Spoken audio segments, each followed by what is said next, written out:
A service of KIBMradio.com, the Internet's home for an all old-time radio.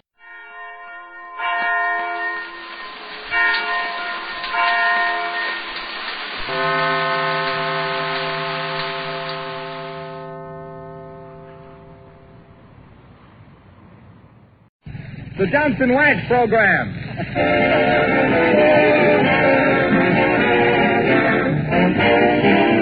The makers of Johnson's Wax and Johnson's Self-Polishing Glow Coats present Fibber McGee and Molly, written by Don Quinn, with music by the King's Men and Billy Mills and his orchestra. Ladies and gentlemen, realizing the tremendous interest you all have in the election returns tonight, NBC has arranged to bring you the latest results at intervals during our program.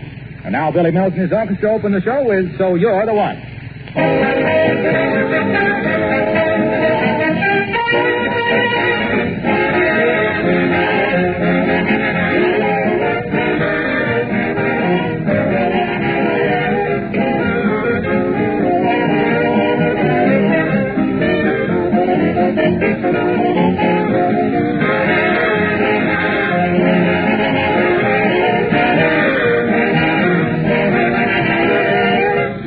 When you walk on wax, you save your floors. You've heard me say this before, but I like to repeat it because it illustrates so clearly the protection offered by genuine Johnson's Wax. The reason why this famous floor wax saves work and saves money throughout the year. When you apply a coat of Johnson's Wax to your floors, you're protecting them with a tough, invisible wax shield. A shield that guards the finish against scratches, scars, and dirt. Of course, that's only half the Johnson Wax story, because floors that are regularly Johnson Wax become more beautiful with every application. They have that rich, mellow glow so much desired by better housekeepers. Add to this the 100 extra uses for genuine Johnson's Wax, for furniture, woodwork, leather goods, and you understand why it is in so many homes everywhere. You can buy genuine Johnson's Wax in the familiar paste or liquid form, and in the new cream wax, especially formulated for furniture and woodwork. Try some tomorrow.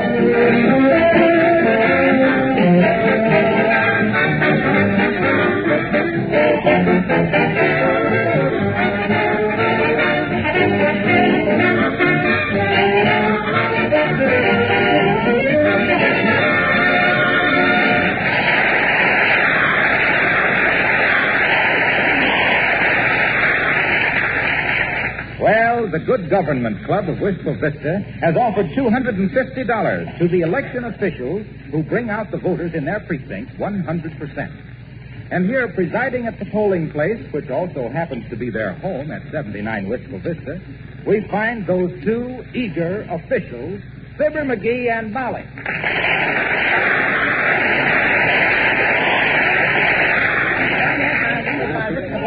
Well, now remember, McGee, What? as long as we're election officials, we've got to be absolutely nonpartisan. Okay, but who are we going to be nonpartisan against?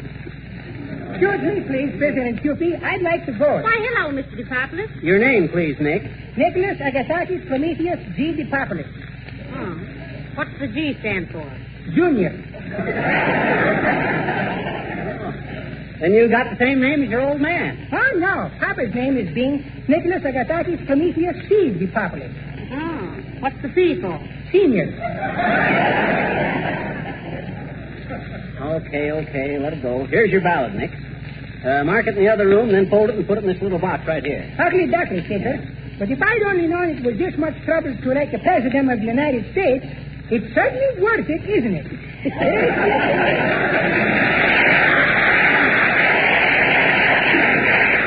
Imagine giving a dumbbell like him the vote, Molly. Well, the first time you voted, you weren't so smart either, dearie. Well, what did I do? You took a ruler and a pair of scissors with you. What? You said as long as you were going to split your ticket, you wanted it to look neat. That was before I knew how... I'll get it. Okay. Hello? Yes.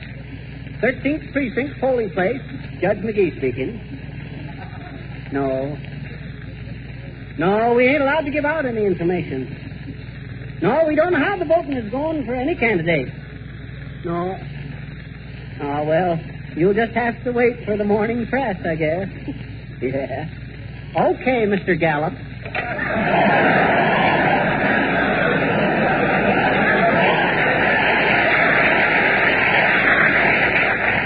Was that George Gallup? No, Charlie, a fellow I used to know in the circus. He used to play the cantaloupe in the parade. No, you don't mean cantaloupe. You mean he played the calamity. Molly, a calamity is something bad. Well, I never heard one played good. One what? One of those steam pianos, those antelopes. That's right if they hate antelopes. Antelopes are kind of dear. I don't care how much they cost. I don't like them. And for your information, dearie, a cantaloupe is a mushmelon. Of course it's a mushmelon. I know that. Well, how could anyone play a mushmelon in a circus? Charlie did. He bored holes into it and played it like a sweet potato. It was a little drippy, but it had rhythm.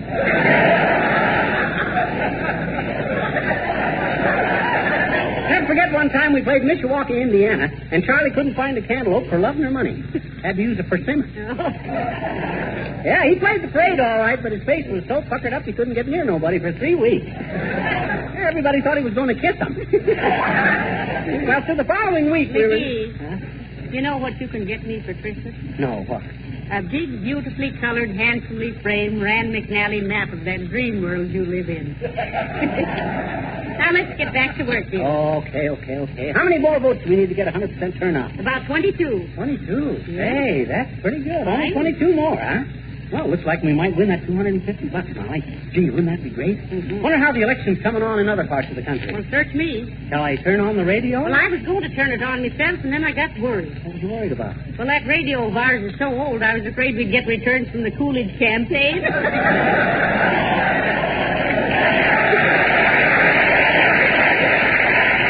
Well, let's try it. I'll get the NBC newsroom in New York. Quiet in the polling place, please. We're going to get some election returns. Here are the last-minute election returns. Roosevelt has taken an early lead in the presidential election on the basis of incomplete returns which have now come in from the South, the East, and a part of the Midwest. The NBC Election Totalizer Board here in New York now shows these figures. Roosevelt, 2,605,000. Wilkie, 2,037,000. This represents approximately 9% of the total votes cast today. Roosevelt is holding a narrow lead in the important states of Ohio, Indiana, Pennsylvania, and Illinois, also in Connecticut. Returns from New York, which represents 47 electoral votes, are just beginning to come in. And here are bulletins from various states as they're coming into the NBC newsroom. New York, the first election district reporting tonight of 804 in Bronx County, home of Democratic National Chairman Edward Flynn. Tonight gave Wilkie 420 to 400 for Roosevelt. Rome, New York.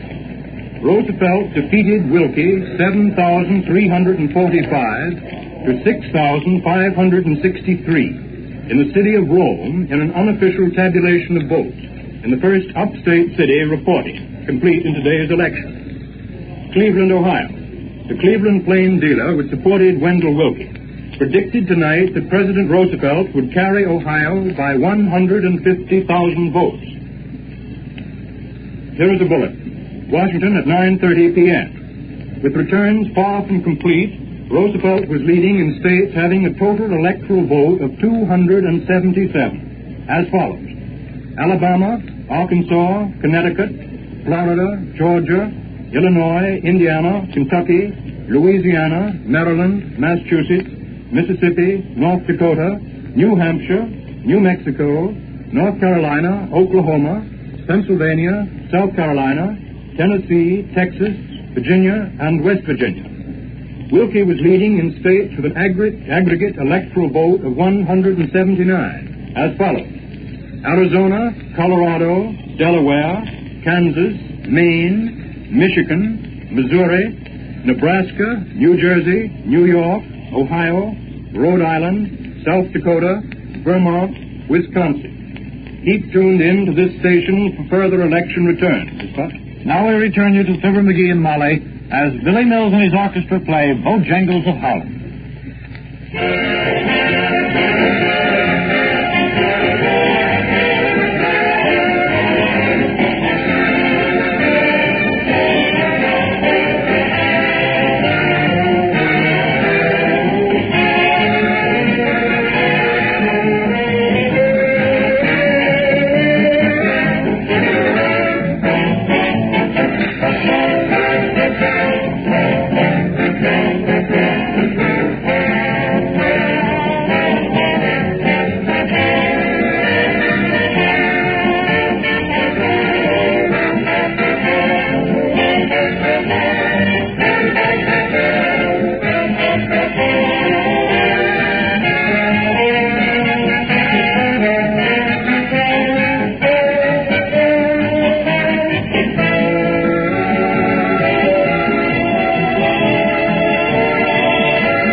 vote, Molly.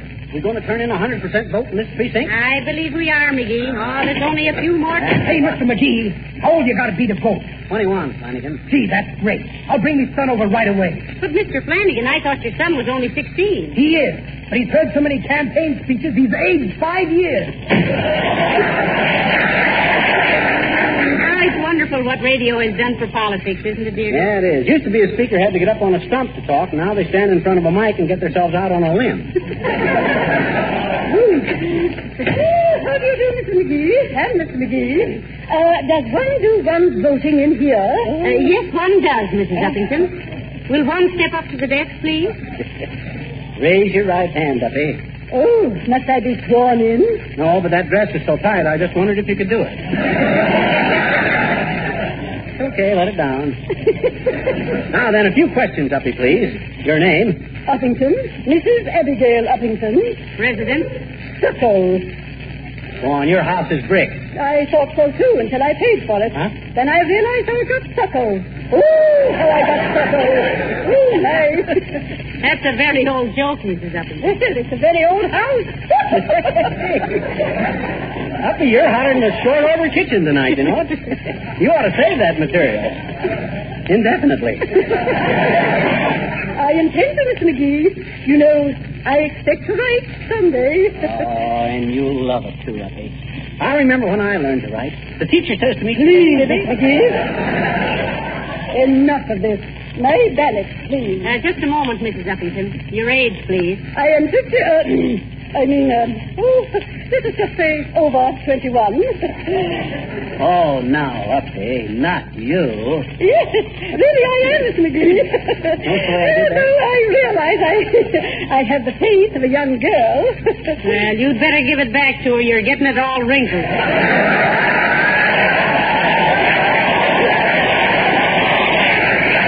Well, really now, my ballot, please, and where do I vote? Oh, here you are, Uppy, and just go through that door there, Uppy. You'll find the... No, not that door. No.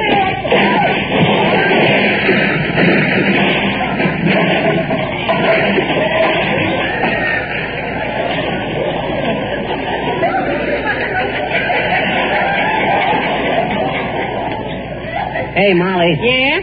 After election, remind me to straighten out that closet.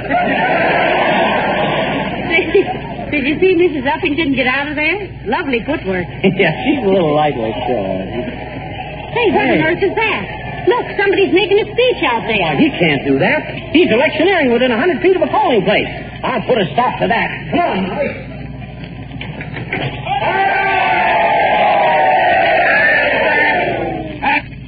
Hey, my friends, the Johnson self-polishing glow coat of people's choice should be elected to office. And not only to the office, but to the home. Because it saves hours of housework and is so easy to use. Glow coat requires no rubbing and no buffing. And gives new luster and beauty to your kitchen linoleum. That is why I say, vote for Johnson's self-polishing glow coat, regardless of party. And if you must have a party, be sure and use glow coat, because all good parties wind up in the kitchen.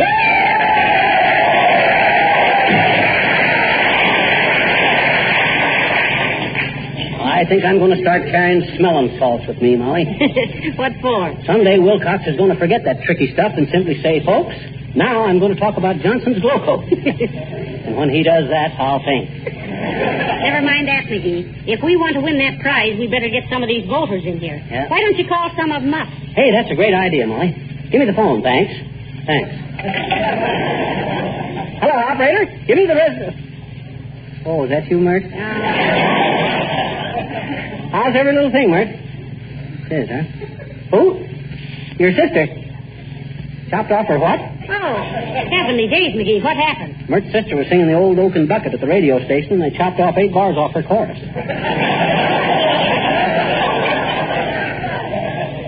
What say, Mert? Oh, our line is out of order, huh? Okay, Mert. Thanks anyway. Can you imagine that? Well, there's still time for the rest of the week. Hello, Johnny. Hello, daughter. Give me a ballot. Well, okay, old-timer, here you are. A few questions first, though. Here's where we find out how old this fellow, what his really name is, Molly. Yes. Name, please. Hey, Okay, old-timer, come on.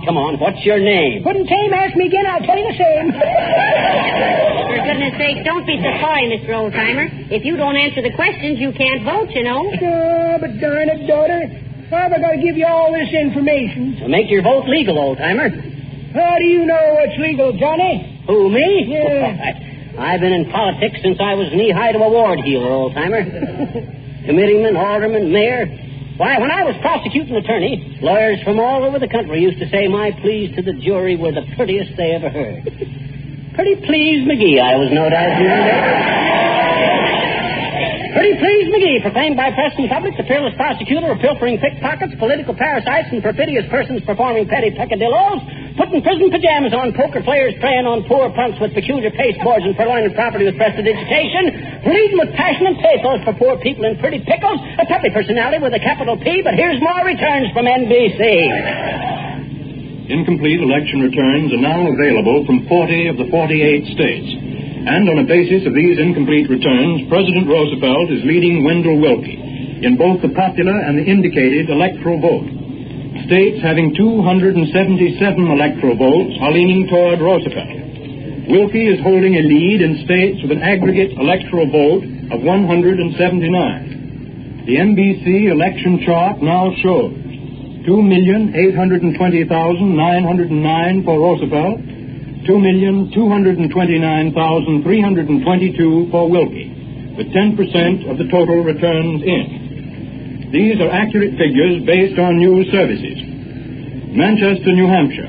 A neck-and-neck battle for New Hampshire's 4 electoral votes developed tonight as early returns trickled in from scattered communities in the Granite State, which 4 years ago staged the tightest finish in the nation in that presidential race.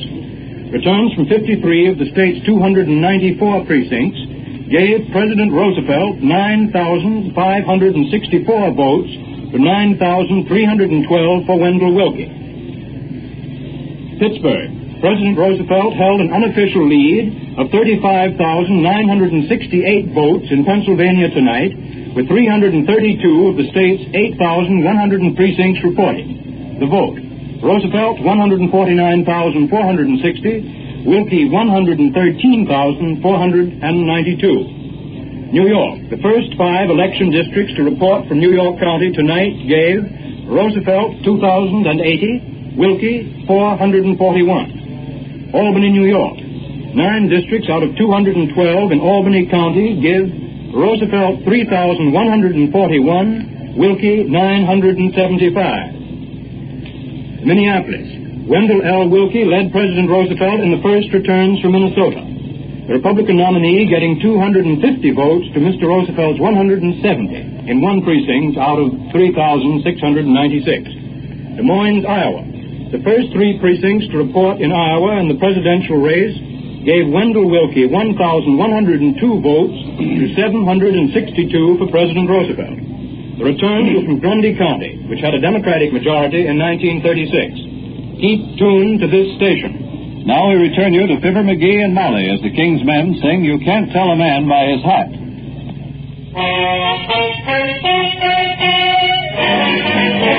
Oh, once upon a time before the world had gone informal, things were normal and a girl could figure out to buy a man's fedora or his top hat or his panama, exactly what that man was all about. Bankers were conservative in black or brown or blue or gray. Actors were extravagant in green or something distingué. You could always recognize a carry straight from poolroom guys, but now just look what's happened to the scene. Low brows and high hats and high brows and no hats. So what is this world coming to? Zulus and earlaps and crooks in police caps. The day of discretion is through. There was a time when you could tell a cowboy by his 10-gallon list. But every dude has got a headpiece now, boy, just like Billy the Kid. Now meanies wear beanies and Bing wears an old thing like something dragged in by the cat.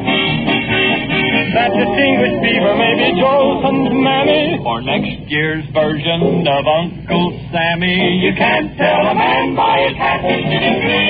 Escorts and sailors and people in trailers are all wearing coppers and spats. That man in the pink but I may be none other than Wallace Beery or Whistler's mother. You can't tell a man by his hat. Can't tell a man, can't tell a man, can't tell a man by the style of his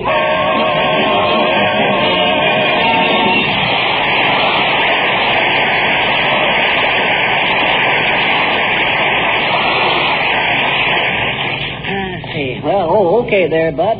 Just fold your ballot and slip it into the ballot box there.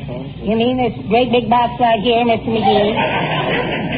Now, that's the one. Thank you, sir. You too, madam. Oh, I'm so thrilled, really. This is the first time I ever voted, and I'm such an admirer of the man I voted for. I put some extra X's on the bottom of my ballot. Kisses, you know. Well, looks like we're going to win that prize, Molly. 3 more people come in to vote, and we can close the book. Good day, my dear. Good day to you, Big Face. Give me a ballot, please. Okay, here you are, Boomer. And be careful how you mark it. Yeah. Certainly will, my dear. Can't betray the confidence of the people who bought my vote. Now, let's see. Where I put those instructions. Had them here just a moment ago. Here's a deck of marked cards. Going to play a little rummy tonight, if he shows up. Letter from my dear old father from Vinegar, South Dakota. Says he takes his morning constitutional by walking 50 times around the jail. Yes. Round and round the vinegar jug pop goes. The weasel. Oh, yes, a couple of badly made counterfeit silver dollars. Caused me a great deal of embarrassment. Got a letter from the government telling me I'd have to get the lead out. And a check for short beer. Well, imagine that. No instructions. Well, you'll just have to mark your ballot without them, Mr. Boomer. Right in the other room there. Thank you, my dear. Thank you. Hope there's no objection to my voting twice in each square. Never could resist a chance for a double cross.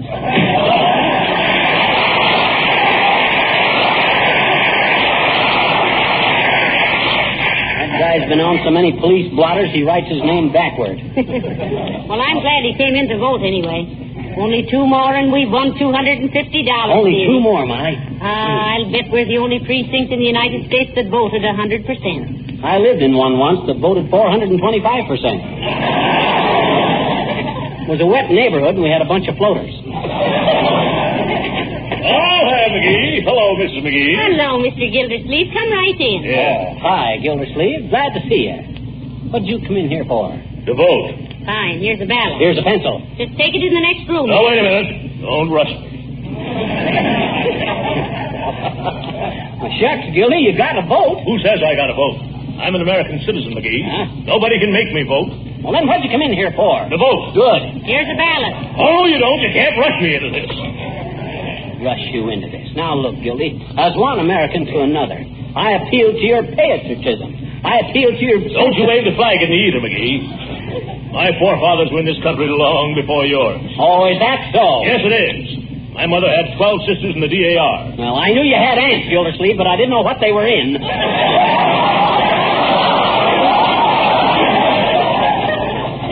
You're a hard man, McGee. Just for that, I won't vote.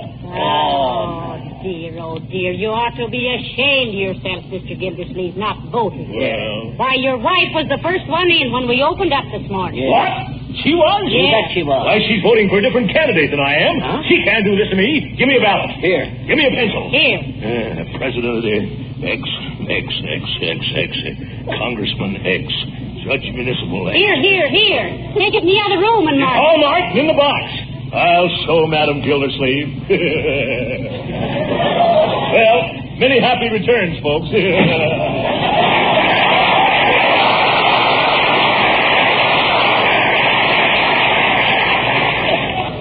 Many happy returns.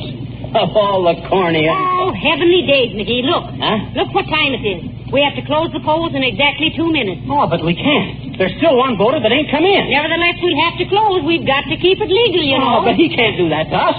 He's cheating us out of $250. Oh, come on, Bud. Whoever you are, that ratted luck. If he don't show up within 2 minutes, we're... Say. Good evening to the both of you. And a very good evening to you, sir. Hurry, McGee. Here you are, Bud. We'll just skip the questions. You only got a minute to make out your ballot. Me what?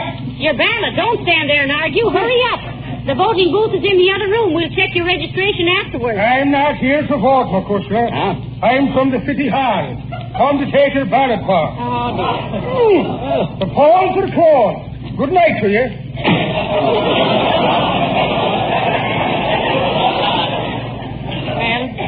I didn't want a new green automobile with red upholstery and the top goes up and down when you press the button anyway. Oh, McGee, darling, don't take it to heart, so. I can't help it, Molly. Oh, now, just because some stupid, short-sighted, irresponsible, un-American rapscallion forgot to vote. Please, Molly, don't talk like that. He ain't really a bad guy. What? You know who it was? Yes. Who? Me.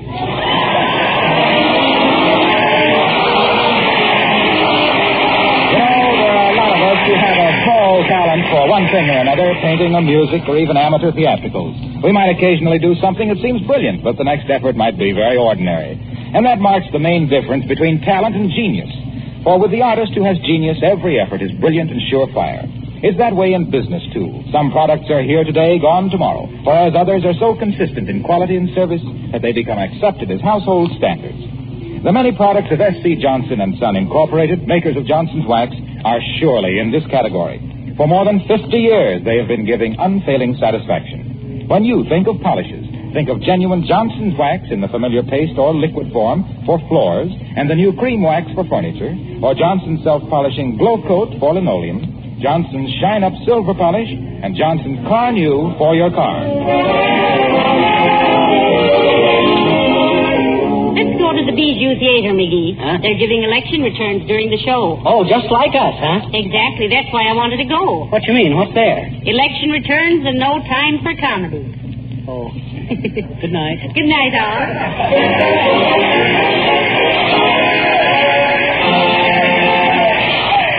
This is Harlow Wilcox, speaking for the makers of Johnson's Wax and Johnson's Self-Polishing Glow Coat, inviting you to be with us again next Tuesday night. Good night. Attention car owners. What product does two things at once? It's Johnson's Car New, the sensational new auto polish that both cleans and wax polishes your car in one easy operation.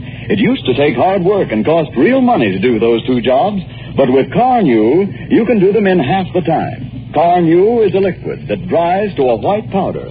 Wipe this powder off, and you'll say with car owners everywhere, your car looks like new when you use Car New. Buy a can tomorrow. Get your car ready for winter. This is the National Broadcasting Company.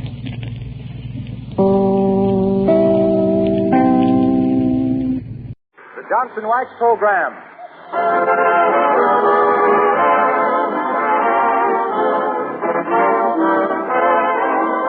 The makers of Johnson's Wax and Johnson's Self-Polishing Glow Coat present Fibber McGee and Molly, written by Don Quinn, with music by the King's Men and Billy Mills Orchestra. The show opens with You and Your Kiss.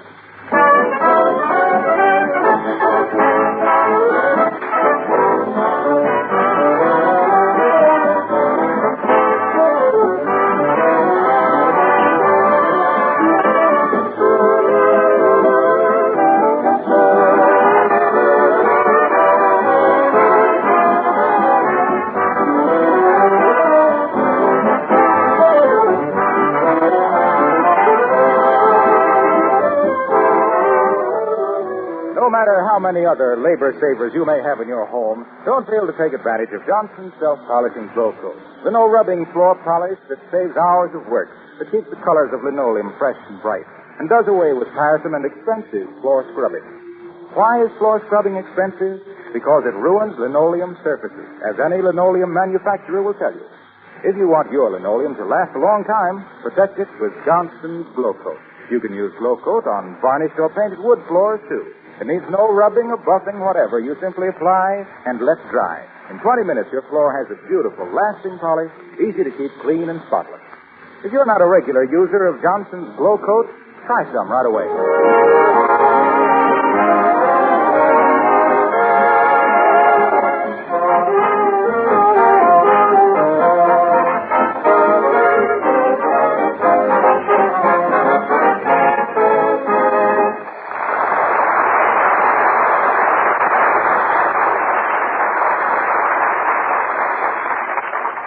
Well, Fibbers had a very busy day.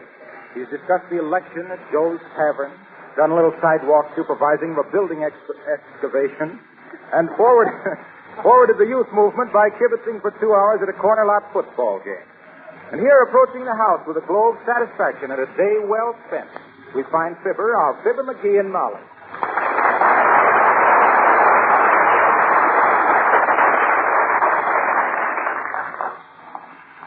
Oh, that little goat in his name was Lincoln. Never got drunk, but he sure got hungry.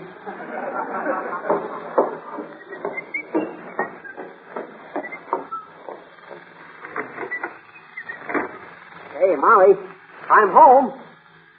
Hey, Molly, it's Fibber, the guy you married on account of his smooth talk and silly ways. Molly, must have gone to the store. I wonder if she wouldn't leave a light running for a guy so... Oh, my eye. Oh, that's right, that door. Oh. Happy baby, cherry pie, Billy boy, Billy. Who's in here? Oh, it's me, Molly. Oh. Well, what on earth are you doing here in the dark? Why don't you turn the light on? There, that's better. Now we can... Well, what on earth's the matter with you or I? I bumped into the door. Well, I did, just now. Oh, Molly. Molly, you don't believe me? Why, of course I believe you. Whoever got a black eye any other way? They always bump into a door. Now sit down there and let Mother put something on it. Oh, but look, Molly, let's get this straight. I really did bump into the door. You see, now, please, McGee. In the first place, it's none of my business how you got the china. In the second place, when a man spends the day downtown a week after election and discusses politics and comes home with a black eye, it's pretty obvious that... But, listen, Molly, I tell you that Never mind, dearie. It doesn't matter how you got it. Let's put something on it. Doesn't hurt. Oh, no. It feels wonderful. I love it. I think I'll make a hobby of getting black eyes. Now, don't be sarcastic, dearie. Tell me one thing. Huh? What does Mr. Gildersleeves look like? Gildersleeves didn't have anything to do with it. Well, who did? Tell me his name and I'll That's right, I can't tell you his name. Oh, it was a stranger, huh? Yes. No, it wasn't anybody. I done it myself. I see. You did it yourself. Yes. I suppose you got to talking to yourself and said something you resented and hit yourself in the eye, huh? I bumped into the door. Well, I'm sorry you can't confide in your own wife, dearie. But let it go. I'll boil some tea. I read in a book that tea leaves are good for black eyes. I read in a book about Aladdin and his wonderful lamp, too. But I don't want to rub this one and have a genius pop up from nowhere. That was a genie. It was not. Jeannie was the gal with the light brown hair. Well, what's she have to do with Aladdin? How should I know? Where Jeannie spends her Arabian nights is her own business. Well, what's the difference? They were only fractional characters anyway. You mean frictional? I don't either. Frictional is when you rub something on something. That's what I've been trying to say. We got to rub something on this eye. That's right, doesn't it? Hello there, daughter. That's the Thanksgiving turkey yet? I'm selling tickets on the raffle that... Well, hello there, Johnny. Who is the rat that give you the mouth? Nobody gave it to me, old-timer. I bumped into a door in the dark. You did, eh? Yes, I did. That's pretty good, Johnny. But that ain't the way I heard it. The way I heard it, one feller says to t'other feller, hey, says, did you see Fibber McGee's shiner? No, says t'other feller, but it's a cute switch, ain't it? What you mean, says the first feller. Well, says t'other feller, I mean having the program give him a black eye. Well, it sure is a beaut, Johnny. Don't blame it for being all puffed up.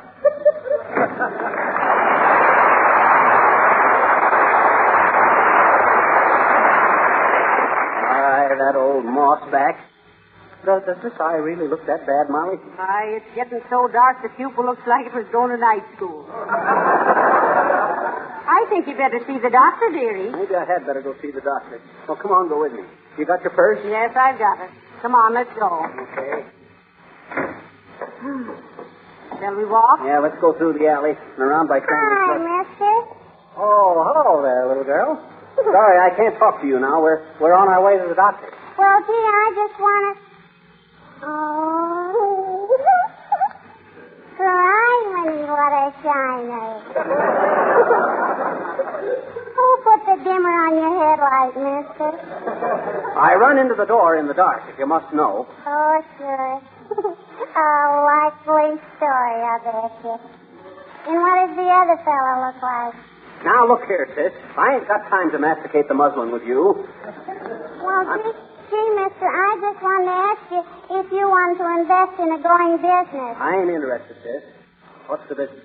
Well, there's a PTA meeting next door, and I'm running a baby buggy parking lot. I and Willie Toops.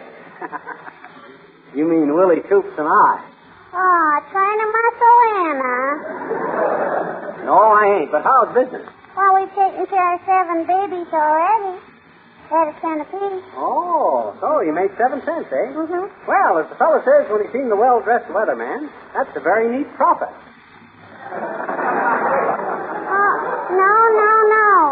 No, we got a deficit. Oh, yeah. 10 cents for medical expenses. Medical expenses? Mm-hmm. You mean you had to slip one of the tiny tots a phony a paregoric? No, but Willie had to buy some iodine for his knee, I bet you. For his knee? Mm-hmm. He fell down when one of the mothers chased him. Now, wait a minute, sis. This started out as a financial report, but it's developing kind of clinical. What'd she chase him for? Well, gee, mister, her baby kept crying, and we couldn't make it stop, so we emptied the milk out of its bottle and refilled it. With fresh milk? No. Huh? Hmm? If you didn't refill it with milk, what did you refill it with? Beer. Beer? Hey, wait. Oh, you shouldn't have done that, sis. Oh, sure. Huh? Sure. My papa says if he drinks a bottle of beer before he goes to bed, he sleeps like a baby. And if my papa can sleep like a baby, isn't it logical that a baby should sleep like my papa? Huh? Well, I gotta go check up on Willie. So long, mister.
I don't know why we should keep ducking into doorways every time we meet somebody. Well, I'm just doing it to save my friends embarrassment. Oh, so you're saving them embarrassment. Sure. When they see this eye, every one of them will say, well, what does the other guy look like? Then they'll realize that's a platitude and be ashamed of themselves. Hey, look. Where? Look at the guy down on his hands and knees, pushing a peanut with his nose. What's the matter, Bud? You lose an election bet? What? Oh, hello, Fibber and Molly. Why, Mr. Wilcox. Yes, I bet on the wrong man for governor. So I have to pay off with this nut-nudging. Oh. Why, that's too bad, Mr. Wilcox. Me Uncle Dennis had to do that one. Ah, the poor lad. He was a little cross-eyed and he kept falling in the gutter. Well, I don't mind this a bit. In fact,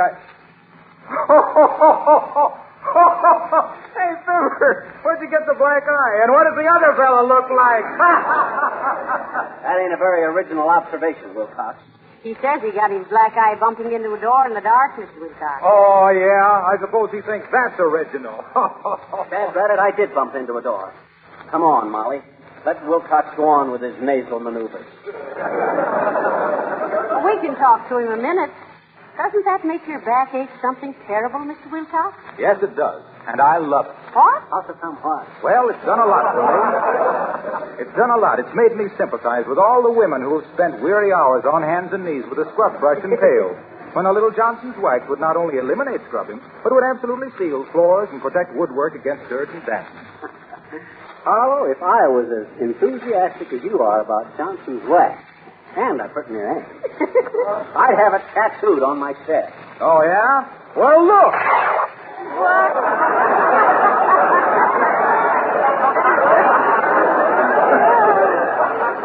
Heavenly days, he has. Okay. If he thinks I'm going to get tattooed just to top him, he's all wrong. Well, so long, pal. Bumped into a door. Go push your peanuts. One of these days, that guy's going to... there. Good day, my dear. A Merry National Apple Week to you, Toddle Joint. Mind if I walk along with you? Oh, not a bit, Mr. Boomer. Well, go on, Boomer. I'm waiting. Say it. What does the other fellow look like? I had no intention of uttering such a bromide, Tumblebug.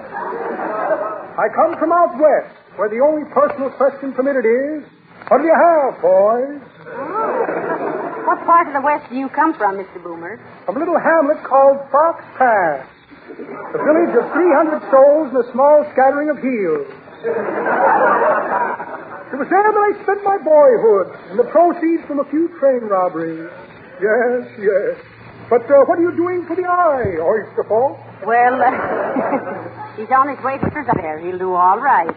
I ought to be wearing dark glasses, Butterfizz. They'll shut off the rays of the sun and the hurrays of your friends. I have a pair right here if you care to borrow them. Oh, gee, thanks. That's swell. Shoot the bloomers to me, Boomer. Certainly. Are you hot tonight?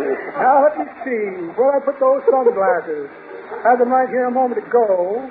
Sunglasses. Here's a snapshot of a judge band I organized when I was in the judge.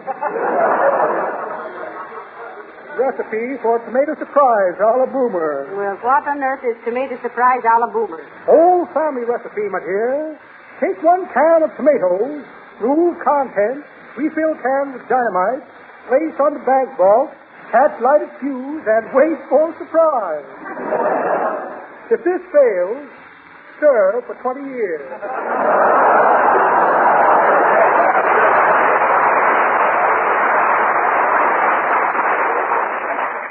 Here's a short length of lead pipe, giving a fellow a tap lesson tonight. And a check for short beer.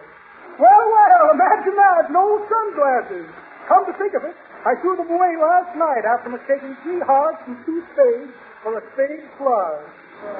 Sorry, Glum Glen. Good day to you, my dear.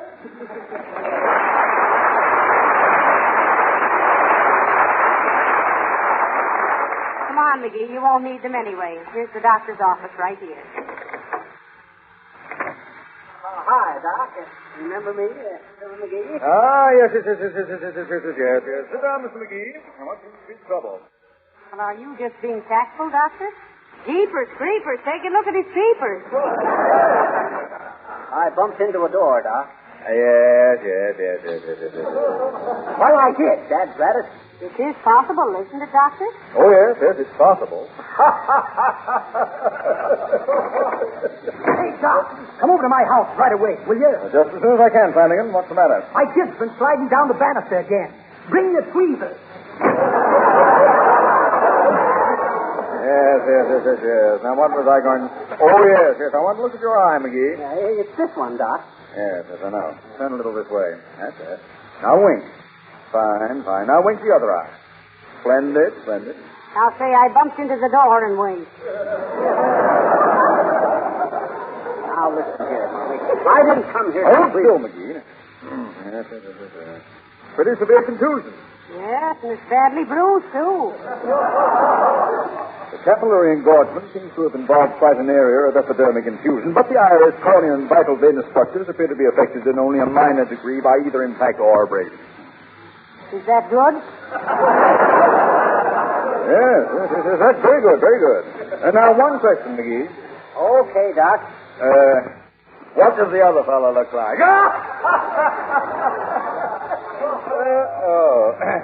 Now, I'd better write you a prescription. Where are my blanks? You just fired one.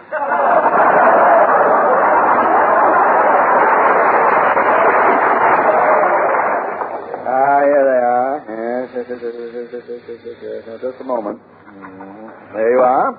Have that filled, and you won't have any more trouble. Oh, thank you, Doctor. Yeah, so long, Doc. Wait a second, Molly. I can't see you. All right, dearie. Just a minute, dearie. Well, is it expensive? It certainly is. What do I have to take? Boxing lessons 3 times a week.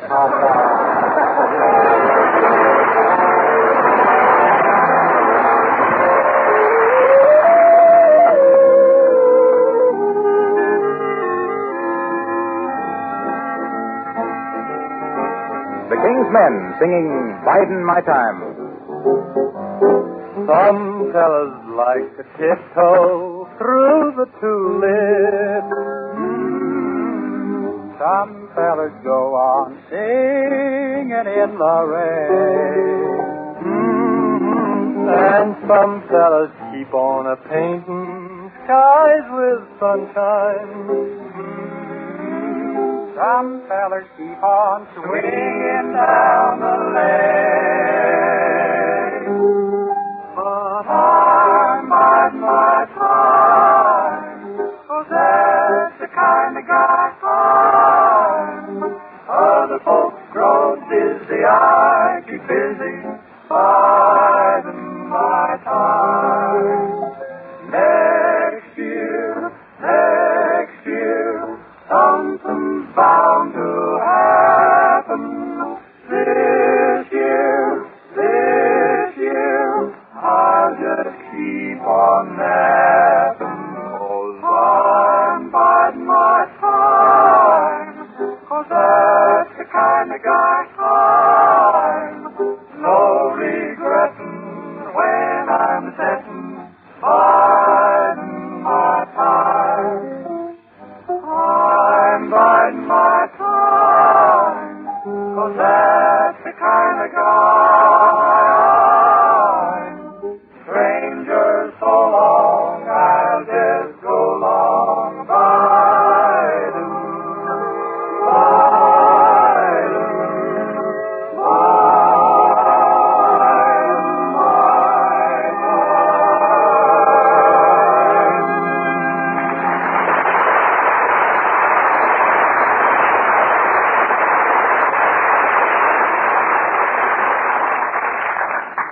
Now, look, McGee. Now that we're here alone in our own little home, just a man and his wife, 2 people who have been through thick and thin together, why don't you sit down and tell me who hung that shiner on you? Please, Molly. Have you ever known me to tell a falsehood? Well, Who's that, thank goodness? Mrs. Uppington. Look at her. Huh? When did they start making those Deanna Durbin dresses in size 46? Hey, I don't want to talk to her, Molly. If that old moose gets a peek at this eye, she'll tell everybody in town. You talk to her, I'll hide. Where are you going to hide? In this fire.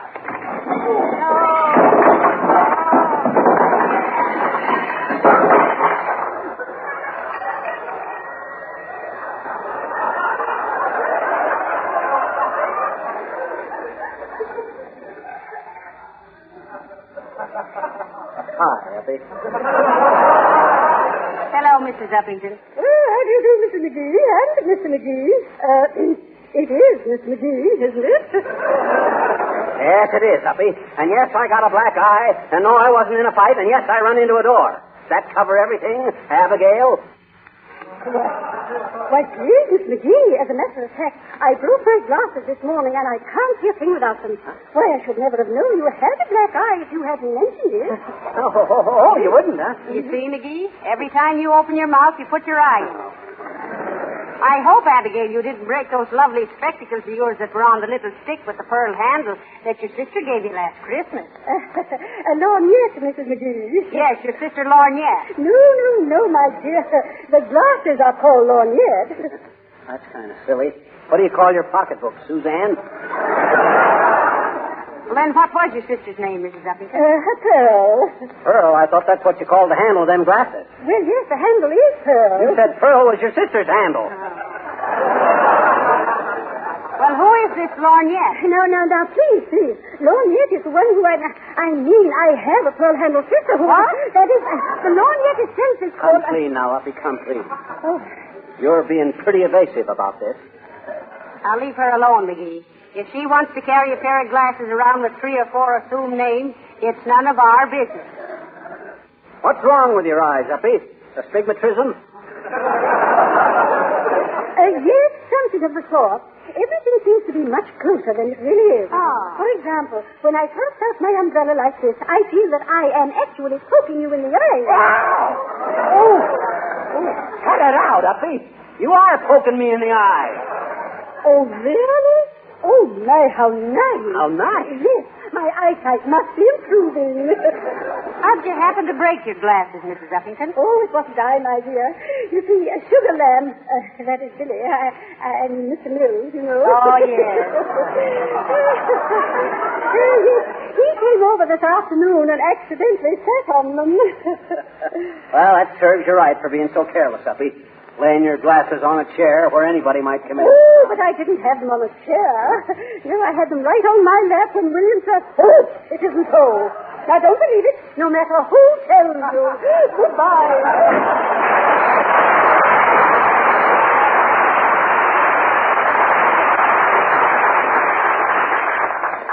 She sure is romantic, ain't she, Molly? I think she has a severe case of orange blossom fever.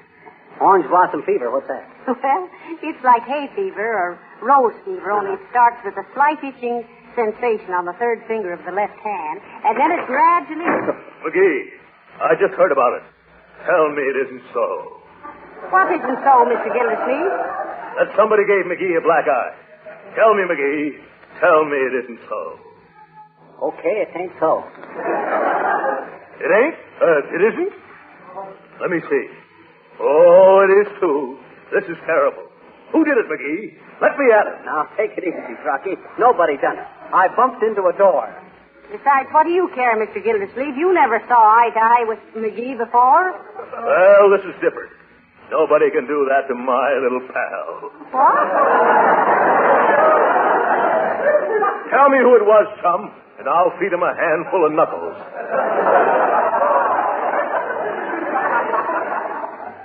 Maybe you didn't hear, Gildy. I bumped into a door. Don't give me that, McGee. I can keep a secret. Come on. I'm bigger than you are. I'll take care of whoever did this dastardly thing. I want you to look upon me, McGee, as a big brother. Oh, sure. Well, thank you, Mr. Gildersleeve. That's all right, sister. I mean, Mrs. McGee. Come on, little pal. Tell me who it was. I tell you, Gil, I done it myself. Oh, why doesn't anybody believe me? Well, maybe your story is too true to be good, dearie. No, I'm getting tired of this. I'll tell you what I'm going to do. Turn out the lights, Molly. All right. But I don't know what... I'm going to go on out and come in that front door and show you just what happened. Now, you stay here and watch. Oh, that little goat, his name was Blinken. Never got drunk, but he sure got hungry. Hey, Molly. Hey, Molly, I'm home. Wonder if she wouldn't leave a light burning so I... Oh, my eye. Oh, that's that door. Hey, turn the lights on again, quick. All right, McGee. Oh, did you hear me? Yes, we did. So that's how you got the black eye. Yeah, except for one thing. What's that? I hit the wrong eye. Now I got two of them.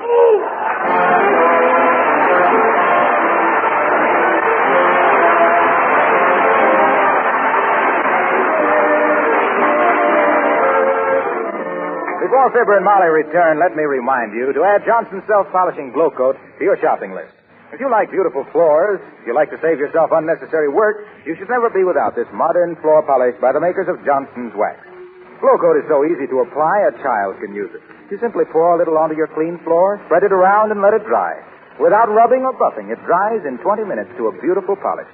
One that's easy to keep clean because spilled things are quickly wiped up with a damp cloth. Especially at this time of year with wet days ahead, your kitchen floor should be protected with Johnson's Self-Polishing Glow Coat.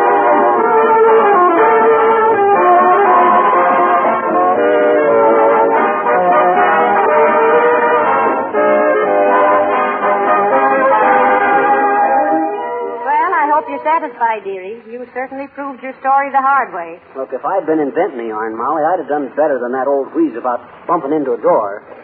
That's why nobody believes you, dearie. What do you mean? Why, everybody knows that you'd rather be trite than be president. Trite? Good night. Good night, all.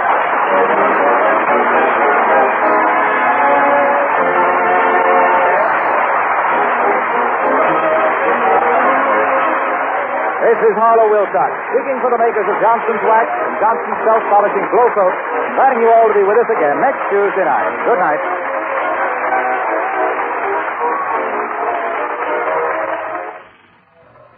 Listen to this letter from an enthusiastic car owner. Quote, believe it or not, last evening after dinner, I cleaned and wax polished the car with Car New and was finished before it got dark. Boy, does that car shine now, unquote. He's writing, of course, about Johnson's Car New, the sensational new auto polish that both cleans and wax polishes your car at the same time in one operation. There's only one way to find out how little work it is to wax polish your car now, and that's to try Car New yourself. Buy it from your dealer, spelled C-A-R-N-U, Johnson's Car New. This is the National Broadcasting Company.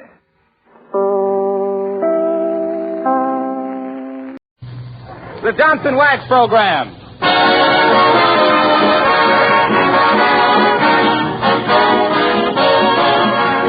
Makers of Johnson's Wax and Johnson's Self-Polishing Glow Coat present Fibber McGee and Molly, written by Don Quinn, with music by the King's Men and Billy Mills Orchestra. The show opens with Why?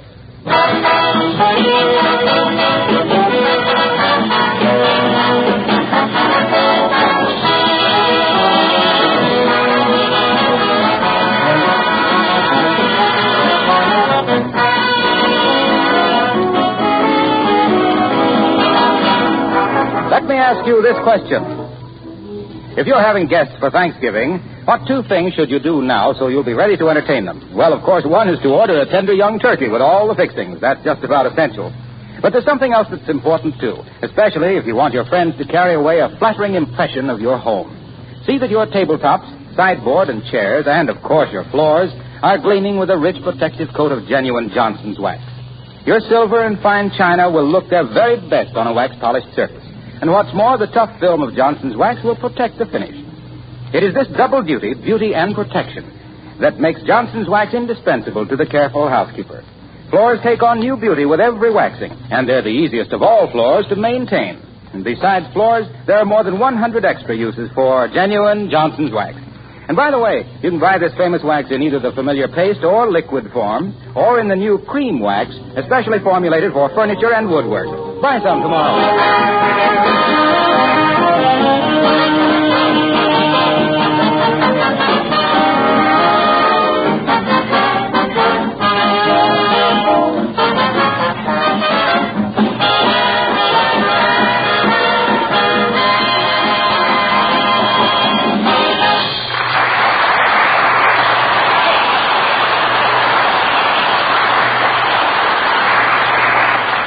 Well, there's nothing more aggravating than to know that your husband knows something that you don't.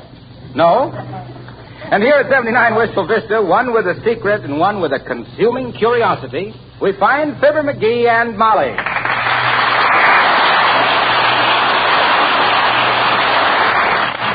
Oh, come on, McGee. What is it? I won't tell. Now, listen. Stop playing hard to get. Oh, okay, here.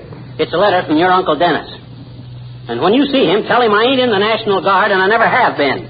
Oh, does he think you are? Well, the letter says, Dear Molly and that NG husband of yours.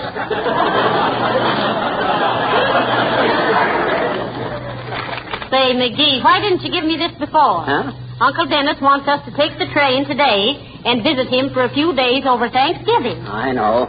I didn't want to go. Well, why not? Well, in the first place, I haven't got any use for your Uncle Dennis. In the second place, he hasn't got any use for me. In the third place, we hate each other. Well, I like him because he was always so nice to us kids when we were little. Oh, well. He was always sending us down to the corner on an errand and letting us keep the change. I wonder who's running his errands now. And if he's still using that same little tin bucket. Well, you can go if you want to, but I won't. Oh, yes, you will. Now, pack a bag and see what time the train leaves. Go on now, hurry. Oh, what's the rush? My bag's all packed. It is? Yeah. I thought you said you weren't going. Just a routine protest.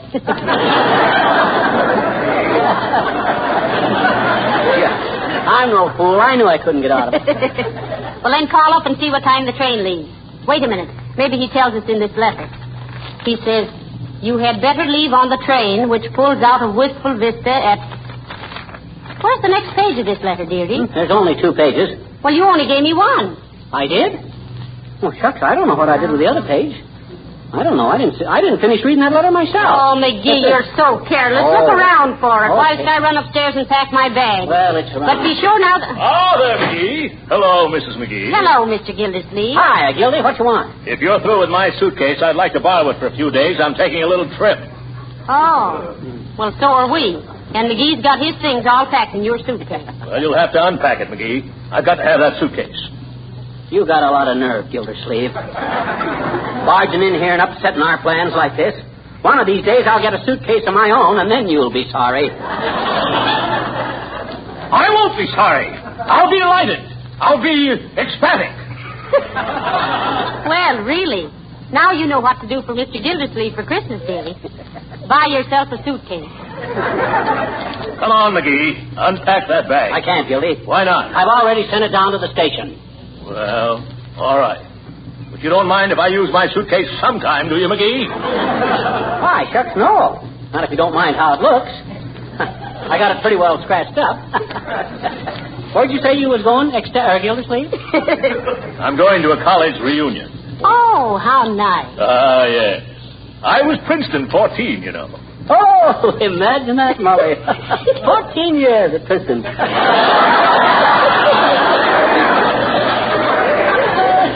No wonder you love the old place, Gildersleeve. Don't be like that, McGee. I mean, I graduated in 1914. I was valedictorian. Well, now, that's nothing to be ashamed of. Lots of nice boys work their way through college. Did you get a degree, Mr. Gildersleeve? Oh, yes. I specialized in English Lit. Yeah, so did Uncle Dennis. You ought to hear his English Lit. You a sorority man, Gil? Of course not. I was a fraternity man. Oh, you couldn't get in a good sorority then, huh? Sororities are for girls. How could I get in? Did you try? Yes, I did. No!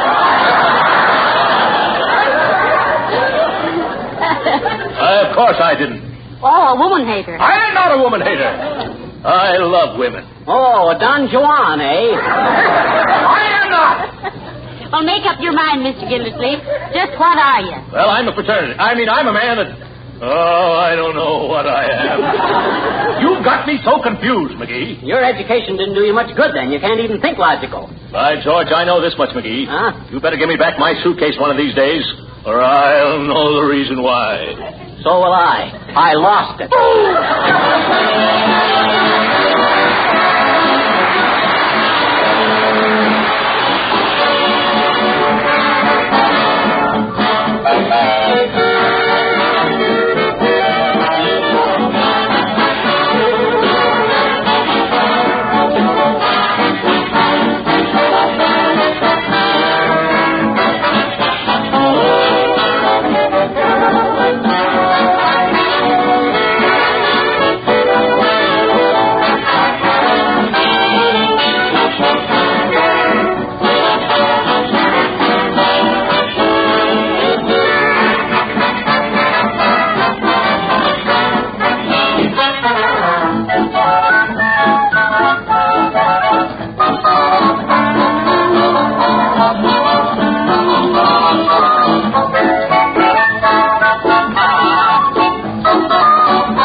Dennis's, I want you to be nice to him. Ah, the old soak. What do you expect me? Well, just because he has one little weakness. Weakness?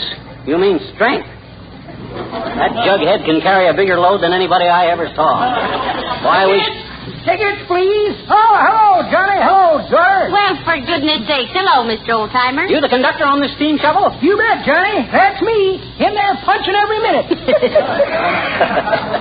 There you are. You kids going somewhere? Well, now, what would be your impression? No, we're not going anyplace, old-timer. We just wanted to go through a few tunnels and see how the other half of the world loves.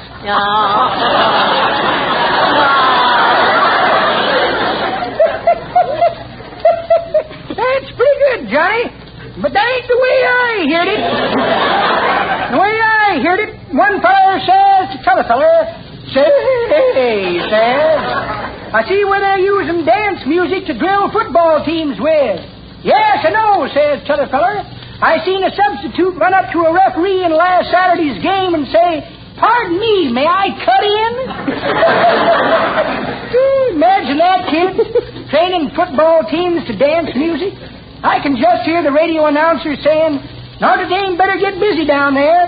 There's only 2 minuets left to play. Well, I guess that about exhausts the subject. Yeah. And me and you. So long, kid.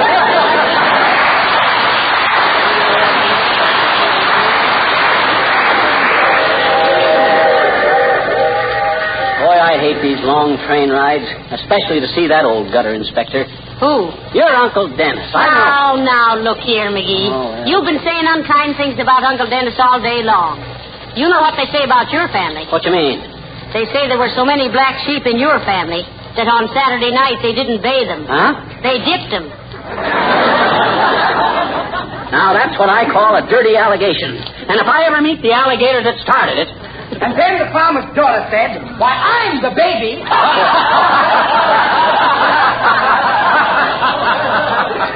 Hey, I thought I heard a familiar laugh across the aisle there. Oh, it's Mr. Wilcox. You, Mr. Wilcox. Well, hello, Molly. Hi, Fibber. What you doing on this train, Harlow? Oh, just riding back and forth. Riding back and forth. Aren't you going anyplace? Nope. At this point, folks, there should be a sound effect of a faint rustling to indicate Johnson wax dealers all over the country pricking up their ears. Well, if you're not going anyplace, Wilcox, why ride on the train? Well, I'll tell you why. For 6 years now, you've had all the funny stuff on this show. Huh? Do I have any jokes? No. Well, my goodness, Mr. Wilcox. All I ever say is what a wonderful product Johnson's self-polishing glow coat is for floors and linoleum. Well? How it beautifies and protects against dampness, dirt, and wear. Yes? How it's so easy to use because it shines as it dries with no rubbing or buffing. Right. How it saves hours of housework. And so on and so on and so on. Well, so what? It's absolutely true, isn't it? Of course it's true. I mean every word of it. But is it funny? No. It ain't funny, McGee. Well, now, listen, Mr. Wilcox. How on earth will riding on trains help you? Why, I can mix with all the traveling salesmen and learn a lot of funny stories. That's how. Ah.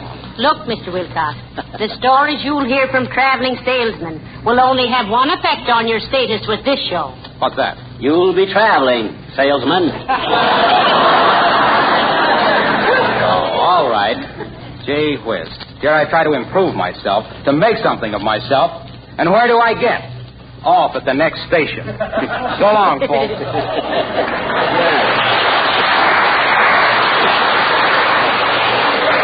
All that stuff on this show. This is a family show. This is sure a healthy country we're going through, Molly. Yes. We just passed the grave of a real old man. The stone says he was 121. Really? What was his name? Miles from Chicago.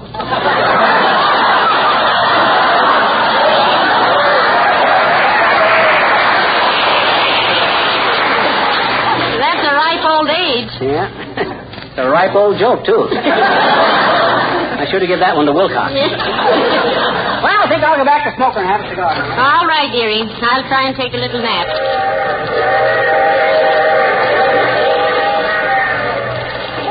How do you do, Mrs. McGee? Why, hello, Mrs. Uppington. Won't you sit down?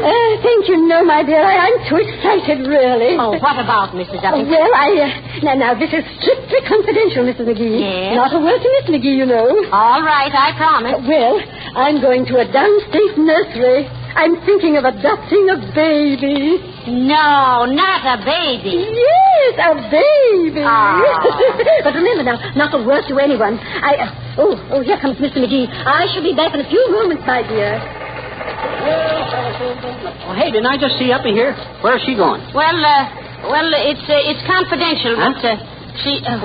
Well, she won first prize at the state fair for a patchwork quilt she made, and she's going down to collect the prize. Oh, back again, Mrs. Uppington? Yes, how do you do? Oh, hi, Uppy. I'm so excited I had to get a drink of water. Well, I don't blame you, Uppy. So, you finally hit the jackpot, eh?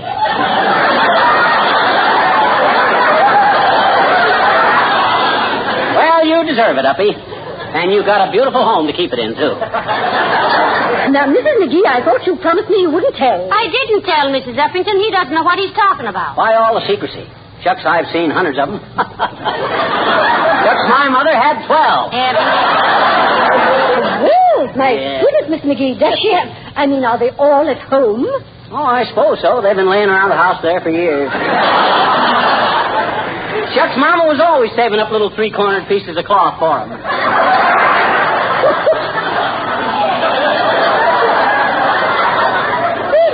I should imagine so, but 12 of them, what a responsibility. Oh, dear. Look, Mrs. Uppington, McGee thinks I think you're silly if you consider them a responsibility.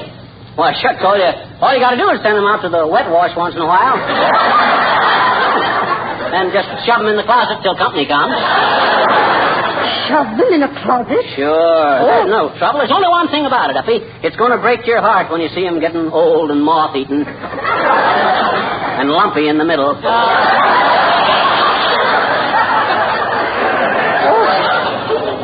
Well, of course, Miss McGee, I'm so new at this sort of thing. I can only say that I hope as the years go by that it will look more and more like me. You do, eh? You're a hot sketch, Uppy.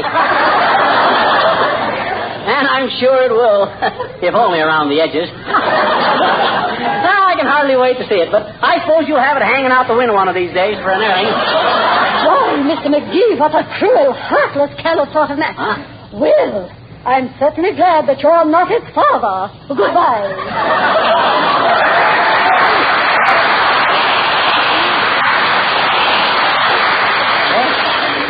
Molly, did you hear what she said? How could anybody be the father of a patchwork quilt? Well, why not? Huh? Robert Fulton was the father of the steamboat.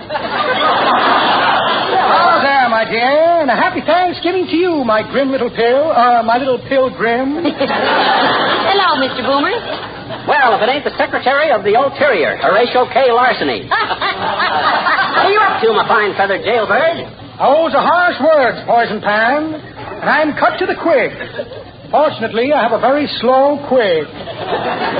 But to answer your subtle interrogation, I am endeavoring, without much success, to get a small aggregation of travelers together for a game of cards. Would you care to sit in, ragweed? I don't want to play any poker with you, Boomer. And that deck of cards you carry around with you has got 52 jokers in it. Say not so. Say not so. It's true. I have here a deck of cards with the government seal still intact. Now, where I put that deck of cards? Deck of cards. I had them here a moment ago. Here's a letter from my father. Poor old Dad, having trouble with his hearing. Oh. I told him that lawyer was no good. Here's an article about my friend, Fu Yong, who's running for mayor of Chinatown. Unfortunate fellow. Every time he gets up to make a speech, they egg Fu Yong. Here's a photograph of all my classmates in Sing Sing, with their ankles chained together. We used to call it the Union Leg Club. Very amusing. Now, what's this? A small bore revolver. Did you ever kill a small bore? There's a handful of chestnuts. Or should I say another handful? A deck of cards with a government seal still intact. Well, imagine that. No check for a short beer. Must have left it in the club car. Well, good day, my dear, and good day to you, Sheepshank.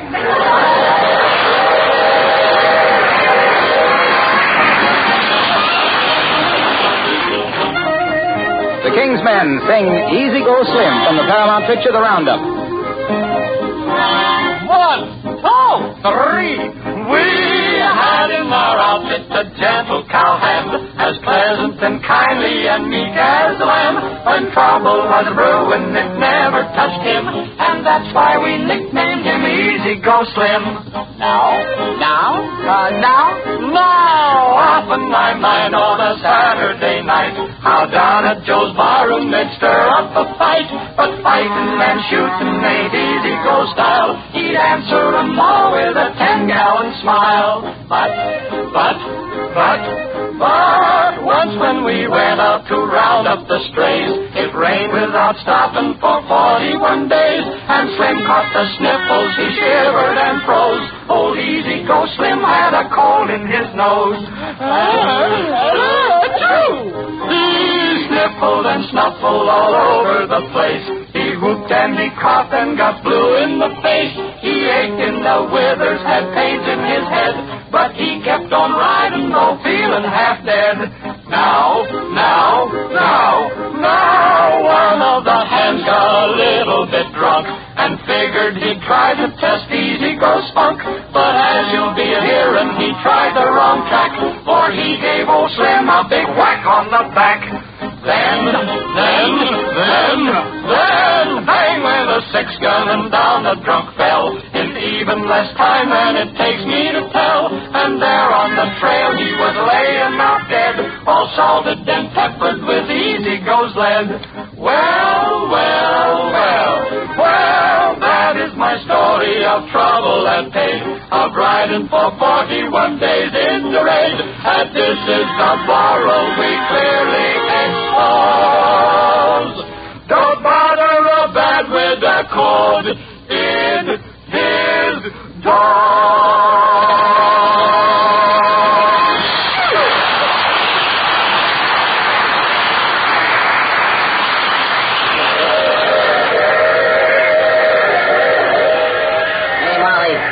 Oh, no.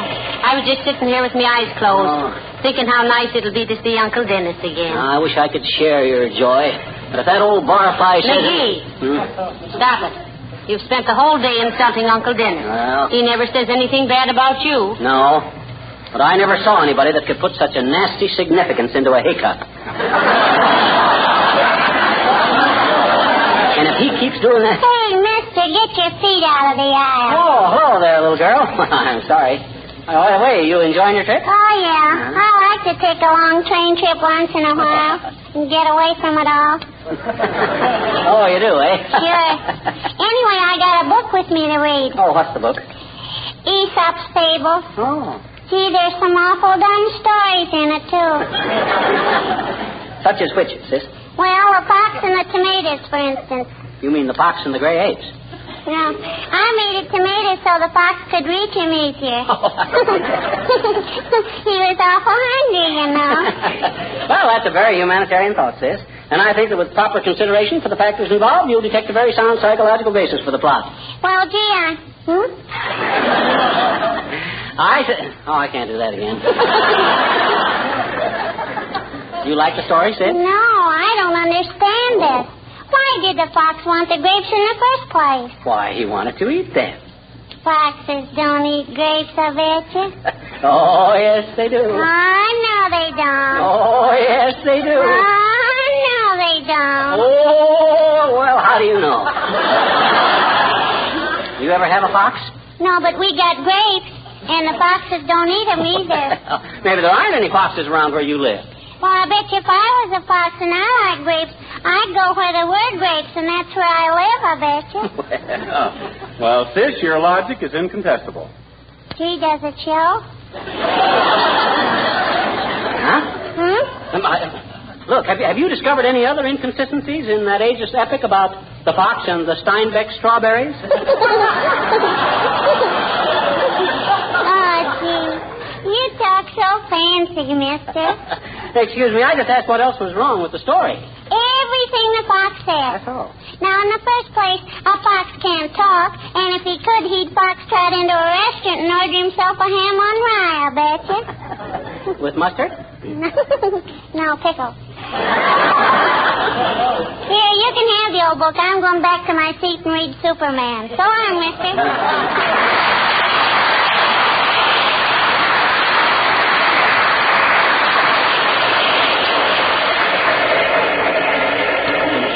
Hey, Molly, we're slowing down. We must be coming in. Oh, fine. Get the suitcases down, dearie. I hope Uncle Dennis is waiting at the station for us. Here we are. Here, anywhere in the city. Taxi, mister? Oh, thanks, Bud. Where do we catch a streetcar, Molly? We don't have to. He lives right next door to the station. Huh? He's an old railroad man, you know. Oh, that must be why he's always wetting his whistle. Oh, my. Oh, I hope Uncle Dennis will have plum pudding for dinner. No, I hope he don't. Last time he served that, it was 2 plums and a dish of rice custard. Somebody swept off their porch.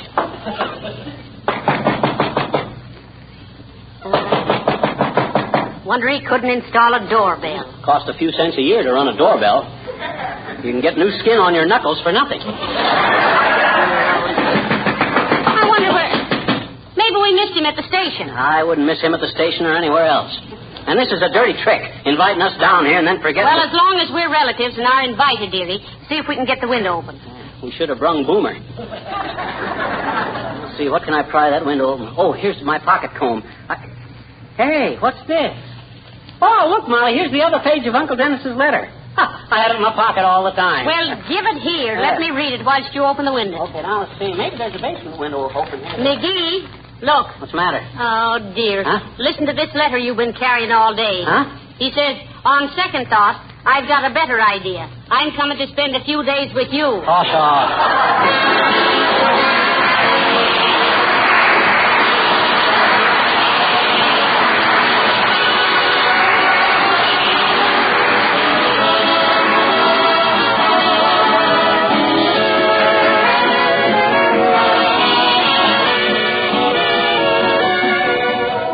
Fibber and Molly will be back in just a moment.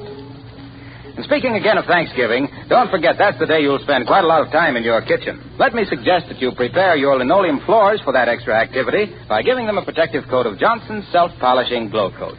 Then you won't have to worry about the extra wear. And you'll be proud of their appearance if your guests come out for a first peek at the turkey. Glow Coat preserves the colors of linoleum, keeps them fresh and bright, and actually makes linoleum last much longer. Glow Coat is remarkably easy to use because it's self-polishing, requires no rubbing or buffing. Simply apply and let dry, and in 20 minutes your floor shines with a beautiful polish, easy to keep clean. Try Johnson's self-polishing Glow Coat once, and you'll always use it.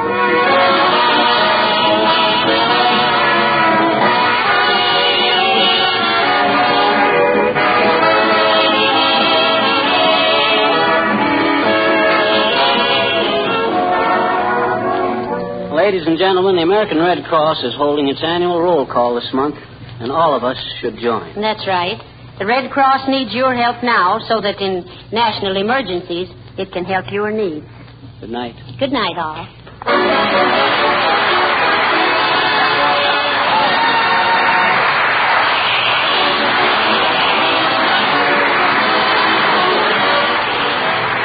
This is Harlow Wilcox, speaking for the makers of Johnson's Wax and Johnson's Self-Polishing Glow Coat, inviting you all to be with us again next Tuesday night. Good night. Makes a hard job easy. That's what many thousands of car owners are saying about Car New, Johnson's sensational new auto polish. Why is Car New sensational? Because it both cleans and wax polishes your car in one easy operation in half the time these jobs used to take. And the cost of Johnson's Car New is very low. Try it yourself. Get your car ready for winter by giving it a Car New beauty treatment. And you'll say with the other car owners, your car looks like new when you use Car New. This is the National Broadcasting Company.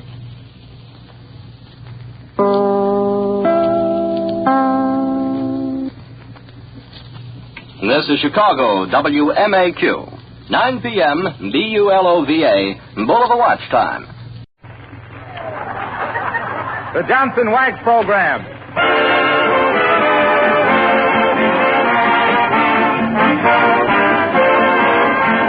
The makers of Johnson's Wax and Johnson's Self-Polishing Glow Coat present Fibber McGee and Molly, written by Don Quinn, with music by the King's Men and Billy Mills Orchestra. The show opens with Don't Hold Everything.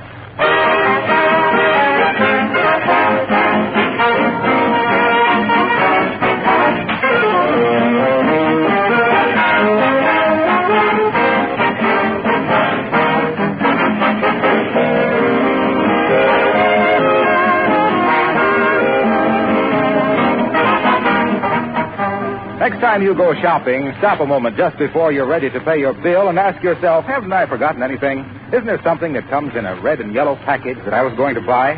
Oh, yes, Johnson's Self-Polishing Glow Coat. There, that's better. It would really be too bad not to have Glow Coat in the house. Imagine going back to the tiresome, back-breaking job of floor scrubbing. Makes you tired to think of it, doesn't it? Seriously, it would be bad. Bad for you and bad for your linoleum. Because continual scrubbing ruins linoleum. Glow Coat, on the other hand, protects linoleum. Protects it against scratches, wear, and dirt. Protects it with a hard, beautiful polish that keeps the colors fresh and bright. Johnson's Glow Coat is called self-polishing because it needs no rubbing or buffing.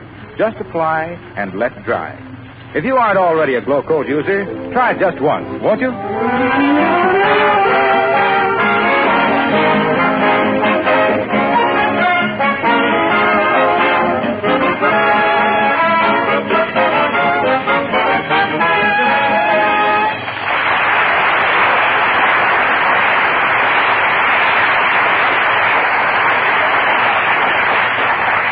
If you remember, last week, Fibber and Molly took the train down to visit Uncle Dennis, only to find that Uncle Dennis had taken the train up to see them. Oh, you don't remember that? Well, then, it's a good thing I told you, because here, just opening the front door of 79 Wistful Vista after a week away from home, we find Fibber McGee and Molly.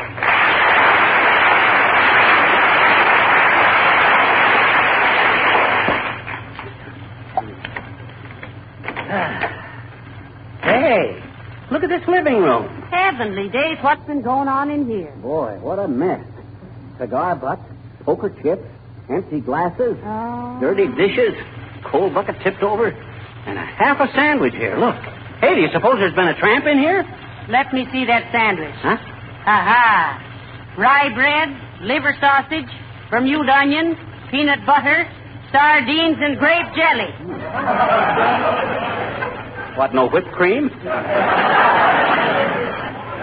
McGee, there's only one person in the world who would concoct a sandwich like that. Molly, you mean... Yes. Uncle Dennis has been here. Oh.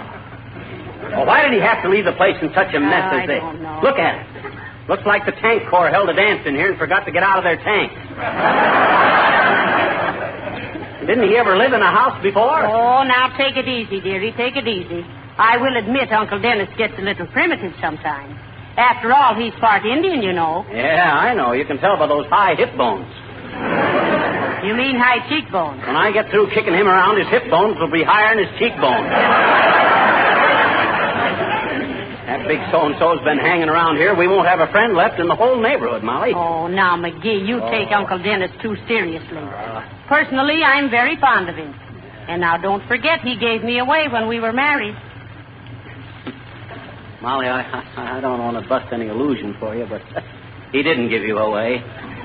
He sold you. What do you mean he sold me? He waited till the organ started to play and then says to me he wouldn't go through with it unless I loaned him $25.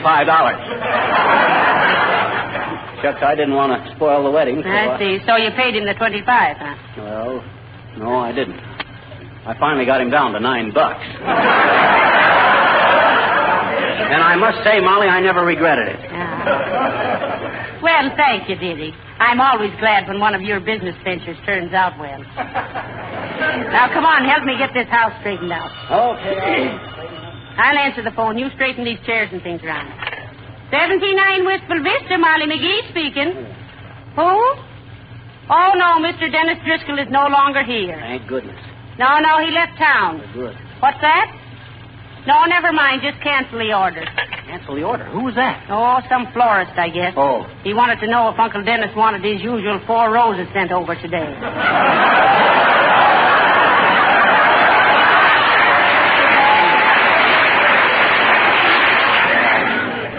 He may love flowers, but he's got a grudge against education. There's 3 dead teachers in the wastebasket.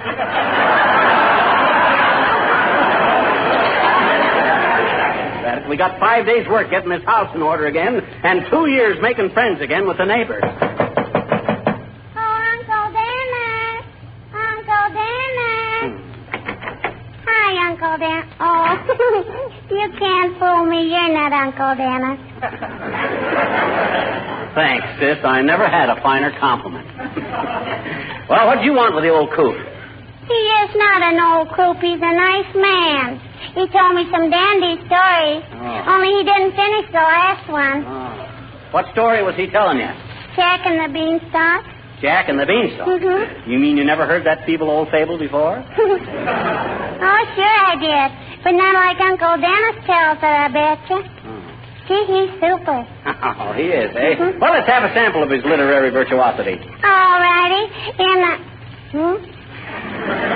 I says, how did he tell about Jack and the Beanstalk? Well, Uncle Dennis said that once upon a time there was a young punk named Jack. Ooh. And he and his old lady were practically down to their last box top.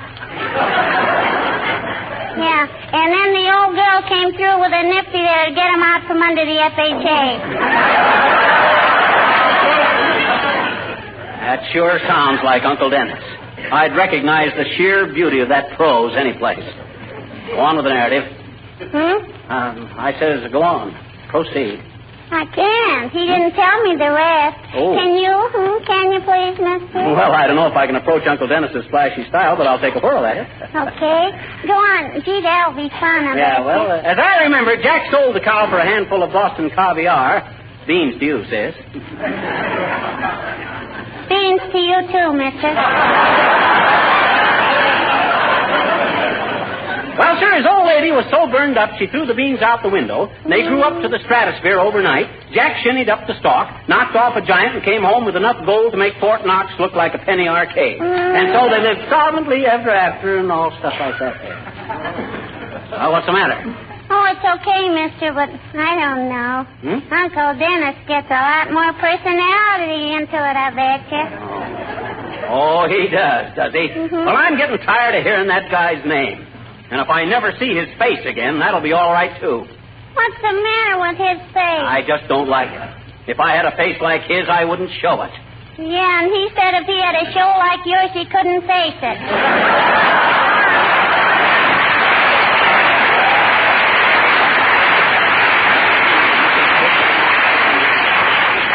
That kid gets in my hair. She's too impudent. That's impudence with the emphasis on the second syllable. Hello, daughter. Hello, Johnny. Where's the kid? What kid? You mean the little girl? She just No, the kid. Denny. My chum. Well, I didn't know you were acquainted with me, Uncle Dennis. I suppose they met in a revolving door and started going around together. That takes me back to my childhood, Johnny. They didn't have revolving doors when you were a child. No, but they had that joke. And furthermore, that ain't the way I heard it. The way I heard it, one feller says to tell a feller, say, says, see where the territory of Hawaii voted to become our 49th state. That's so, says t'other feller. Pretty close contest? No, says the first feller. Them hula girls knew they could swing it.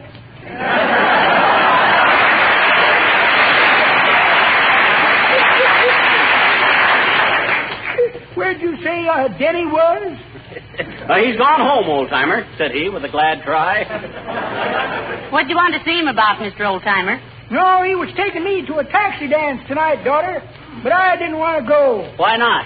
Don't care for taxi dancing, Johnny. Oh. Tried it once and kept getting my hip pockets caught in the door handle. Well, get the kid my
Hey, Molly, you been all through the house? Yes, I have, dearie. Oh, that's good. And do you know what dear old Uncle Dennis did? Oh. He took the rubber plant out of the dining room and put it in the bed and covered it up. He loves plants and flowers, you know. That wasn't love, that was sympathy. He saw they were potted, too. If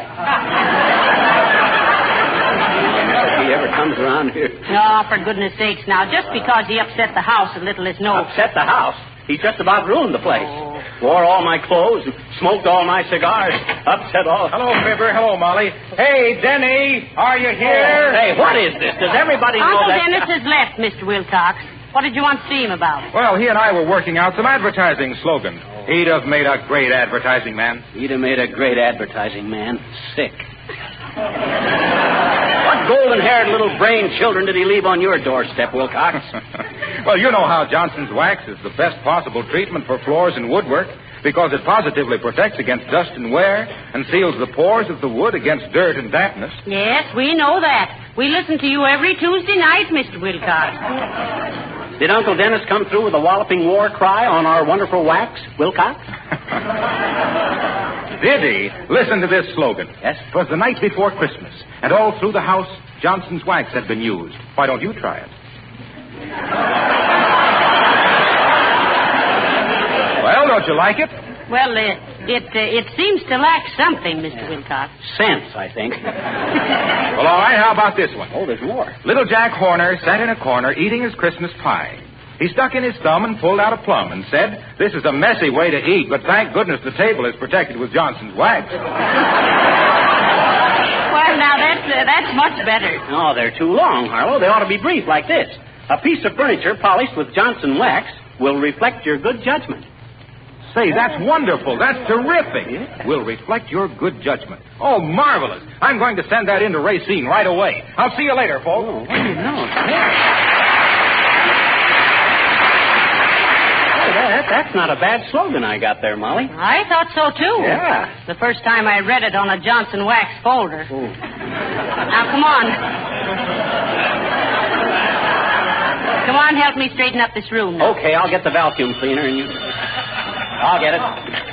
Hello? Huh? What you mean you're ready with Mr. Driscoll's call to Singapore? What? Well, who on earth does Uncle Dennis know in Singapore? I don't know, but I hope it ain't Frank Buck for obvious reasons. Hello, operator. Cancel that call. The party don't live here anymore. And he didn't have any right to use this phone in the first... Huh? Oh, is that you, Mert? How's every little thing, Mert? It is, eh? What's a Mert? Your little brother. Knocked him down and jumped on his face, huh? Oh, who did that to Mert's sweet little brother? Nobody. Mert's sweet little brother done it to a snowman they made yesterday. What say, Mert? No, cancel the call. Okay, Mert. Imagine the nerve of Uncle Dennis using our telephone to call us. Oh, who's that? Uh-oh, who would it be? It's Mrs. Uppington, the despair of the cosmetic industry. Ah, yes. East is east, and Westmore is Westmore, and never the twain shall meet. Come in. Oh, how do you do, Mr. McGee? And Mr. McGee. Hi, Uppy. My goodness, I didn't know you had returned home. You didn't? Well, then why did you stop in? Oh, I just wanted to see Dennis about that is, Uncle Dennis, you mean? So, you met him too, eh? Dust off a chair, Molly. I think our social standing wants to sit down. Oh, your Uncle Dennis, Mrs. McGee, is an utterly charming man. Oh. Such verve, such savoir-faire, such joie de vivre. Such language. You must have learned your French from a phonograph record, Uppy. It scratches a little. Oh, indeed. Well, I should know better than to use such esoteric terms with you. What? You're so... Oh, what shall I say? What's the matter with goodbye? Now, don't be rude, dearie. Are you inferring, Mrs. Uppington, that McGee and I are inclined to be a bit knave? Oh. The word is naive, my dear. But getting back to your Uncle Dennis, I think he's a perfectly fascinating person. Oh, yeah. Everybody seems to rave about him.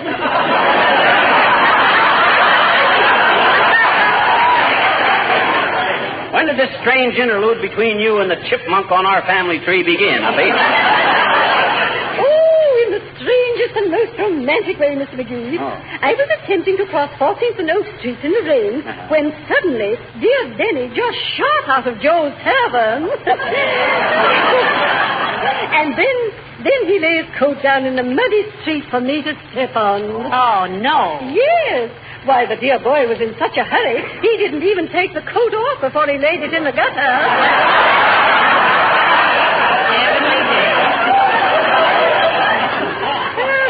Wasn't that just too fantastic? Oh, not for Uncle Dennis. Oh, it was such a lovely, charming thing to do.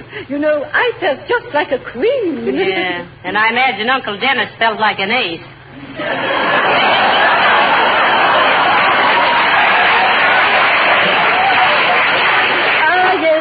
But Dennis is like that, you know, so dashing, so romantic.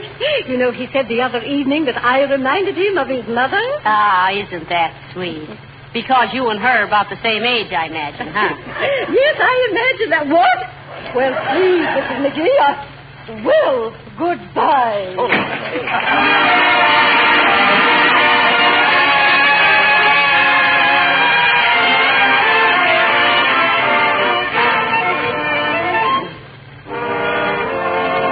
King's Men sing Moonglow. Sometimes I wonder if it's true. Did I really find you? It must have been moonglow, way up in the blue. It must have been moonglow that brought me here to you. I still hear you say, my darling, I love you so. And now I am praying you'll never, never let me go. When the shadows fall and all the sky is filled with moonglow above me, every little star whispers that you are so sweet and lovely. So when there's moonglow high up in the blue, I'll never fail to remember that the moonglow brought me you. For ages I've dreamed about you. I wished on every star. I thought that I would always be without you. Then suddenly the moonlight showed the way, and here you are. Am I only dreaming? Oh, tell me it's true. It must have been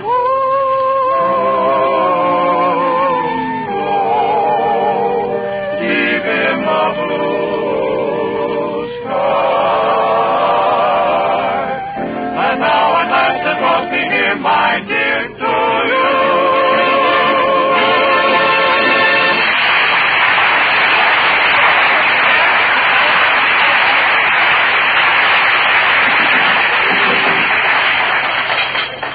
Well, I've got all the dirty dishes taken out, McGee. Now you can vacuum in here. Okay, where's the vacuum cleaner? Search me, you had it last. Huh? You were trying to fit the bag on your homemade bagpipes, remember?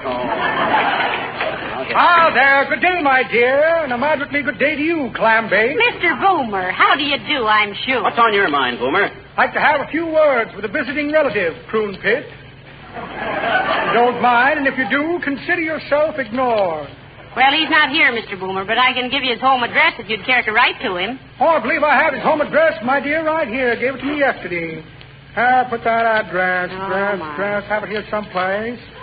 Here's a little card I got when I weighed myself. Says, you are honest, straightforward, and trustworthy.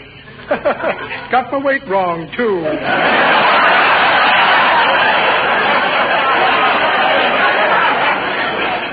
Here's a little Chinese puzzle I filched from a puzzled little Chinese. Here's a short length of clothesline. Had an appointment with a night watchman tonight, but I'm afraid he's going to be tied up. Yes. Here's a platinum ankle bracelet. Ah, so she thought I was just pulling her leg, did she? And a check for a short buttermilk. That might die it anyway. Well, imagine that. No address of Uncle Dennis. Well, it isn't important. I'll tear up his IOU and keep his watch. Good day, my dear, and to you, cue ball.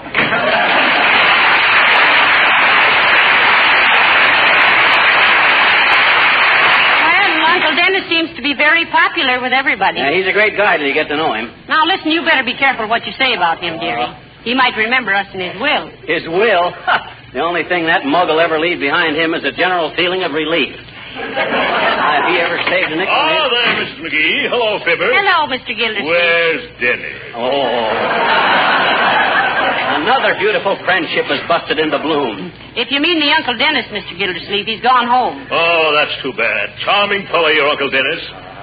Great zest for living. Ah, yes. He loves life. He'd love it more if he knew how little he had left. When I get a hold of that ham-handed hoodlum... Now, McGee, let bygones be bygones. I'm glad you like Uncle Dennis, Mr. Gildersleeves. Oh, he's a great fellow. Lots of character. He's got character enough for 12 people. None of whom you'd care to know personally. Yeah. Did you give him the keys to our house, Gildersleeves? Yes, I did. And I'm glad it gave me the opportunity of meeting such a wonderful personality. We ate great times together going swimming. What? Swimming at this time of the year? Yes, we used the pool in your basement. What are you talking about? We haven't got a swimming pool in our basement. Have you looked lately?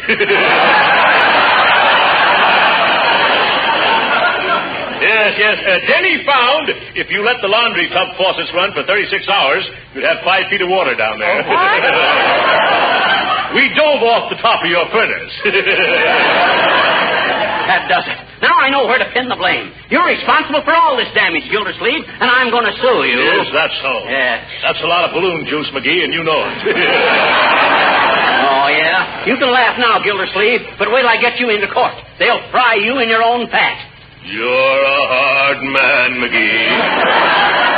And you can't scare me. Oh, for goodness sake, stop it, both of you. You beat around the bush like a couple of cranberry pickers. Well, he can't talk like that to me, Mrs. McGee. I'll pin his ears so far back he can hear last week's program. Oh!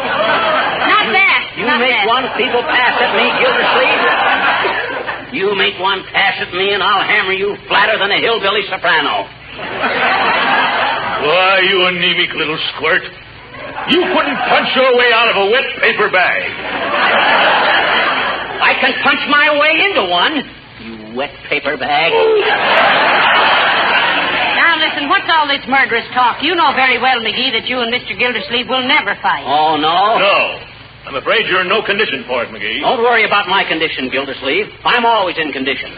Why, I used to box with my pappy. And when I was only 13, I could slap him all around the ring. Slap Pappy McGee, I was known as.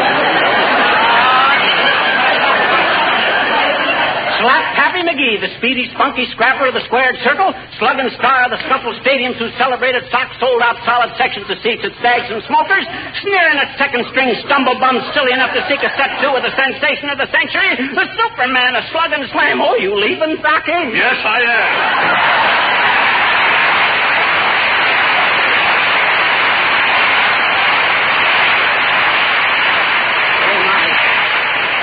I'm going to leave the rest of this house cleaning to you. I got to run down to Kramer's drugstore and get some cigars. That petty larceny uncle of yours smoked mine all up. Well, he had a right to smoke them. They were the ones he gave you for last Christmas. No, they weren't. I bought these myself. The cigars he gave me, I buried under a tree in the backyard. Under which tree? You know, the one that fell down and died on New Year's Day. Thank goodness this is all over. If that big palooka comes to visit us again before 1957... No answer, dearie. I'm trying to sweep up this broken glass. Okay, it's probably Nick Topopoulos wanting to speak to his dear old pal Dennis. Hello, yes, this is Fibber McGee. And if you want to speak to Uncle Dennis, I'm only too happy to inform you that... Huh? Who? Oh, well, shucks. I thought you... Oh, okay. Goodbye. Somebody want Uncle Dennis? Nobody I know of. That was Uncle Dennis. What? He ain't left town. He's down at Joe's Tavern, and he'll be back here for dinner. Oh. You hear that, Molly? He's coming back. He's coming here. McGee! Stop! What are you doing? You're upsetting everything. Yeah, I I know. We want him to feel at home, don't we? Put them flowers out of here. Oh, boy, a good time. Uncle Dennis is coming back.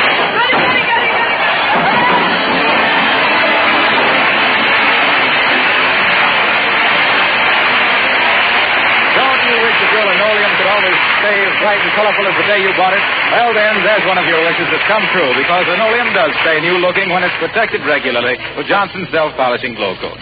And what's more, the linoleum lasts much longer, too. So there you have two of the reasons why you should use glow coat on all your linoleum floors. And there's even a better reason. Glow coat is such a time and labor saver. There's practically no work at all applying glow coat, no rubbing or buffing whatsoever. You simply pour a little onto your clean floor, spread it around, and let it dry. In 20 minutes, come back to find a beautifully polished floor and one that will be easy to keep clean because spilled things are quickly wiped up with a damp cloth. If you haven't tried Johnson's self-polishing glow coat on your floors, buy a can from your dealer right away. You'll never regret it.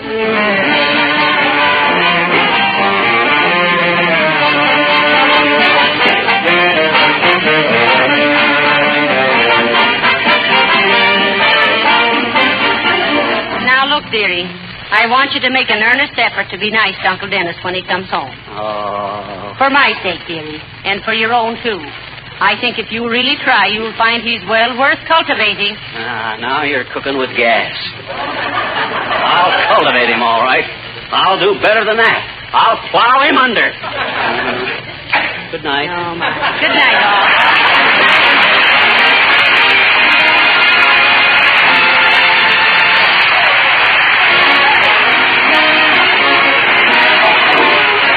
This is Marlowe Wilcox, speaking for the makers of Johnson's Wax and Johnson's Self-Polishing Glow Coat, inviting you to be with us again next Tuesday night. Good night.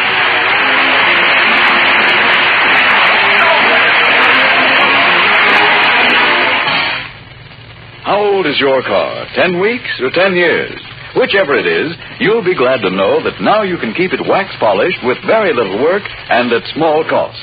You can do this because the makers of Johnson's Wax perfected a new auto polish called Car-New, a great labor saver because Car-New both cleans and wax polishes in one operation in half the time it used to take. Your dealer is selling Johnson's Car-New now. The cost is low, and one trial will show you why car owners everywhere are saying your car looks like new when you use Car-New, spelled C-A-R-N-U. This is the National Broadcasting Company.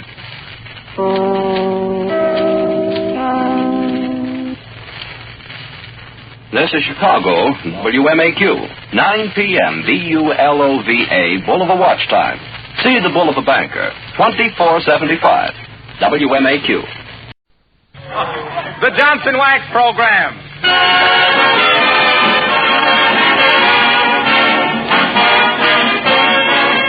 The makers of Johnson's Wax and Johnson's Self-Polishing Glow Coat present Fibber McGee and Molly, written by Don Quinn, with music by the King's Men and Billy Mills Orchestra. The show opens with Liza.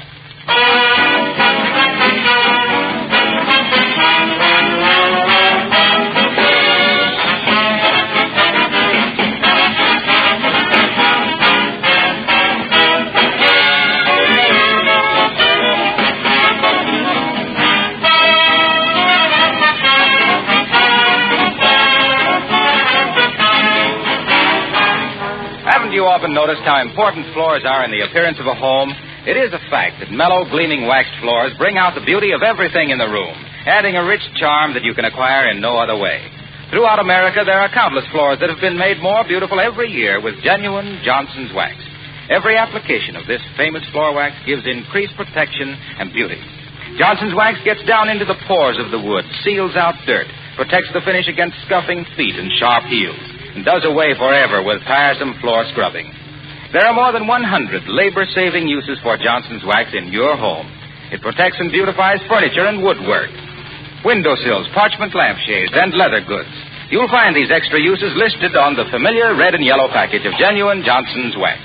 You can buy this wax in either the paste or liquid form, or in the cream wax, specially formulated for furniture and woodwork. Try some tomorrow.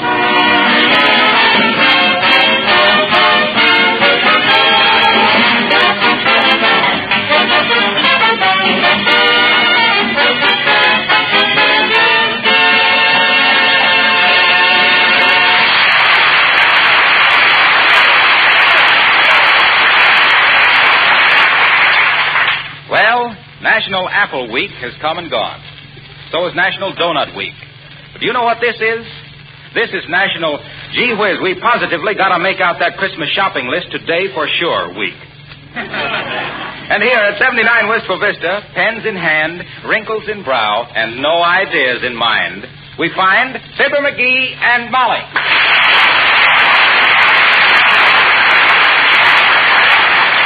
Oh, for goodness sakes, McGee, think. You're not being any help at all on this Christmas list. I'm thinking. You're no such a thing. You're just sitting there drawing little pictures. Well, Dad, rat it, all deep thinkers draw pictures while they're thinking. And what you draw shows what kind of a thinker you are. You see these triangles and circles with the dots in them? That shows that at heart I'm a big business tycoon. You mean tycoon? Tycoon was a ball player with Detroit. That was Ty Cobb, dearie. Well, then what's a typhoon? It's a disease. My sister had typhoon and all her hair came out. That's typhoid. Come to think of it, a typhoon is a big wind. Something like a Toronto. Oh, so that scribbling of yours proves you're just a big wind, huh? Oh, there's Mrs. Uppington.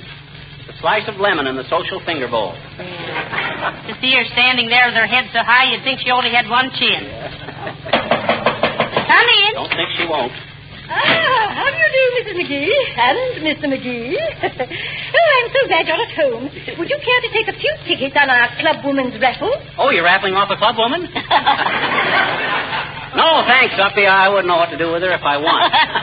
Now, please, Mr. McGee. Stop it, you big T. Oh, well, sure. What's the raffle for, Mrs. Uppington? Oh, for a very worthy cause, my dear. We're going to present the city with a new statue. Oh, a statue of who? We'll think of somebody. And now, how many chances will you take? Well, how much are the tickets, Abigail? 15 cents. And the first prize is a large sum in cash. Okay, I'll take one. Oh, so will I. Here's a quarter, Mrs. Uppington. Here's a half a buck. You got change, Uppy? Well, no, I haven't, Miss McGee. Now, let me see. I owe Mrs. McGee 10 cents and you 35 cents. Okay. That's 45 cents that I owe you both. Oh, here, I have a $1 bill. Have you got 55 cents more in change? Nope. Me either. But I got another $50. Oh, well, you let me take that. Then I think I can work it out. Now, let me see. I owe you 55 cents. $1.05 with that other half I gave you. Well, well, why don't you deduct the tickets, which is 30 cents from the half a buck I gave you, and... Oh, no, you can't do that. Well, why don't you take the quarter and... Oh, that won't do. I tell you, how about... No. Oh, I know. Now, here, you take this $50, and I... Oh, no, that's wrong, isn't it? Now, let me see. How much have I here? $1.25, and we owe you 30 cents. Yes, exactly. 30 cents from $1.25 is 95 cents. Now, has anyone a nickel? Here's a nickel. Oh, splendid. And here's $1. Huh? And here are your 2 tickets. Oh, and thanks. thank you so much. Goodbye.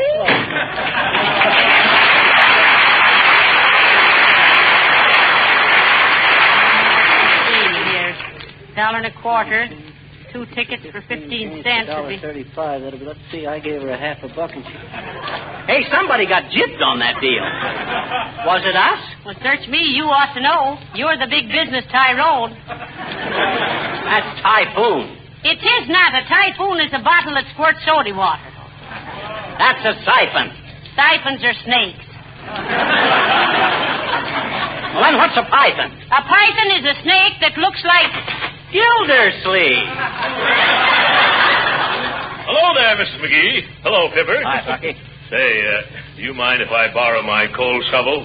Why, certainly not, Mr. Gildersleeve. You can borrow your coal shovel any time you want. Yeah, but don't forget to bring it back, Gildy.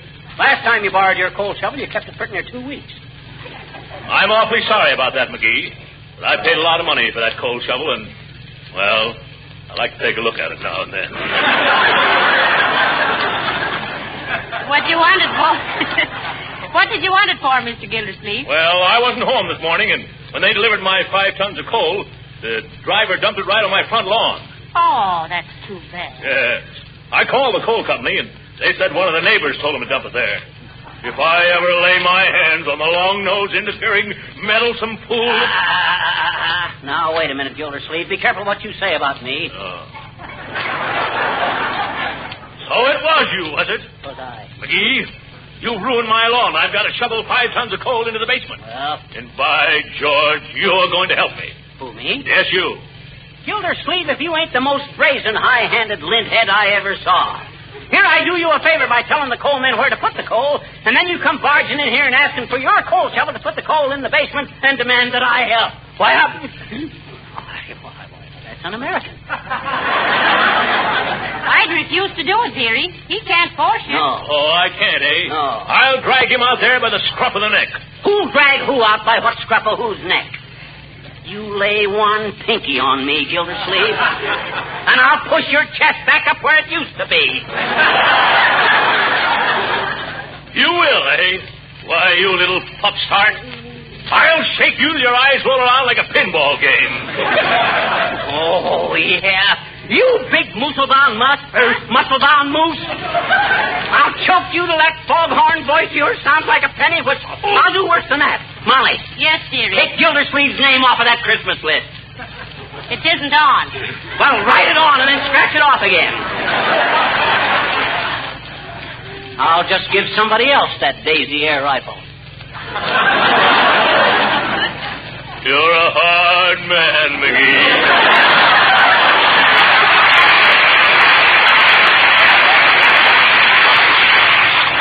Gee whiz, I've always wanted a Daisy air rifle. I'll bet you don't know what I was going to give you. What? I won't tell. Oh, come on, I told you. Well, but you're not going to do it. You're mad at me. I ain't mad at you, Gil. Honest. What you going to give me? Well...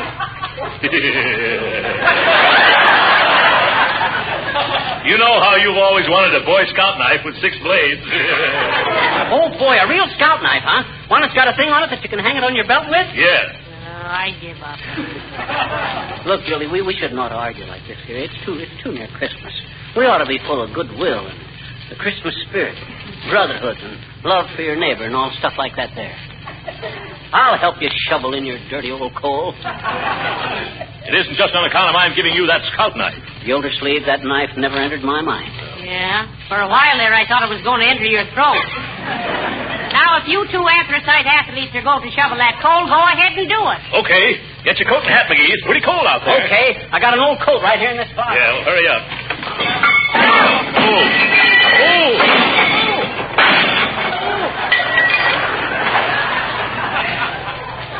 Got to straighten up that closet one of these days. Come on, get up.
Front yard Gildersleeves got here, ain't it, Molly? Oh, it's just beautiful. Oh, it certainly is. Even that big pile of coal is very effective.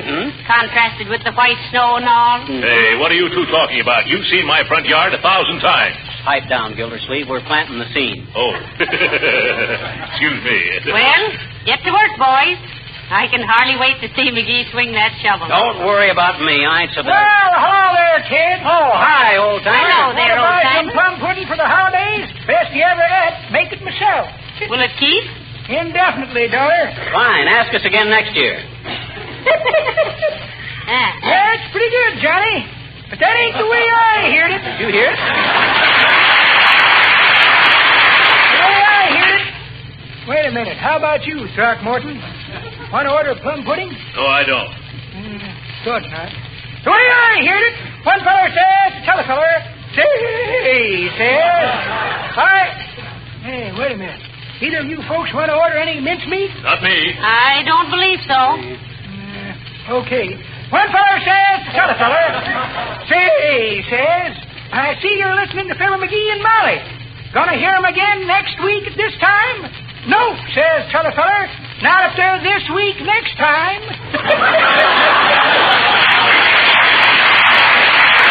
Well, sorry you kids don't want any plum pudding. It's gonna be mighty good. I didn't even know you could cook, old timer. Can't, Johnny. But if I get enough orders, by criminy, I'll learn. So long, kid.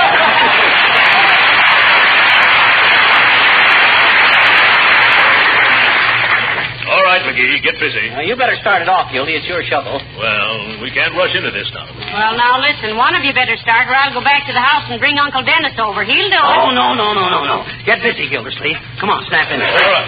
That's right. There. Oh. Now try shoveling some in with the window open. I thought I told you to go down there and open that basement window, McGee. I did open the basement window. You threw that in the living room. Here, let me take that shovel. I'll show you how it ought to be done. With rhythm. What do you mean, rhythm? He means you've really got to swing that coal, Porter. I didn't like it either. Hello, Mr. Wilcox. Well, hello, folks. Hi, Harlow. What's the matter? What you mean, what's the matter? I mean, the way Gildersleeves staring at me. What have I done? It's what you're going to do that fascinates me, my boy. What's he going to do, Gildy? You know as well as I do what he's going to do. Huh? He's going to give out with some advertising. Well, so what? I want to see how he gets into it, that's all. Two men standing over a pile of coal with a shovel. Now, how can he get into Johnson's self-polishing glow coat from that situation? Why, it's perfectly simple. What happens when you shovel coal in the snow? You get your feet muddy. You track it into the kitchen. But do your wives care? Certainly not. Their kitchen linoleum is protected with Johnson's self-polishing glow coat, the no-rubbing polish that shines as it dries. All she has to do is wipe up the muddy tracks with a damp cloth. No rubbing, no scrubbing, no mopping. Why, Johnson's glow coat writes its own sales talk in this situation. By George, I guess it does. Didn't even have to give it any thought, did you, Mr. Wilcox? Why, of course not. I just looked down at that pile of coal there in the snow, and there it was, in black and white. Well, I'll see you later, folks.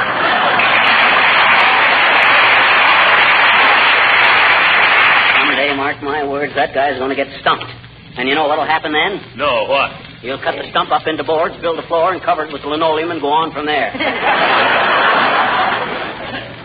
Well, Gildy, what do you say we knock off for a little rest? Oh, that's a good idea. Well, for goodness sakes, you've thrown one shovelful of coal into that cellar and you stop to rest. I'm going to go back to the house and finish that Christmas shopping list. Hey, Molly, make us a pot of coffee, will you? We'll be kind of tired and cold before long. The way you've been working, I'd suggest tea and ladyfingers. I'll be back in a huff with the stuff. Well, let's say we get going, Gildy. Yes, I guess we better. Yeah. You start, McGee. I want to light a cigar. No, you start. I want to unwrap a stick of gum. Well, that's all right. No hurry. Yeah. This coal has been in the ground 2 million years. I guess it can wait 5 minutes longer. I'll say so. It's the rush and scurry of modern living that's devitalizing the human race. Yeah. I made it. Some gum, Gildy? No, thanks. Have a cigar? No, thanks.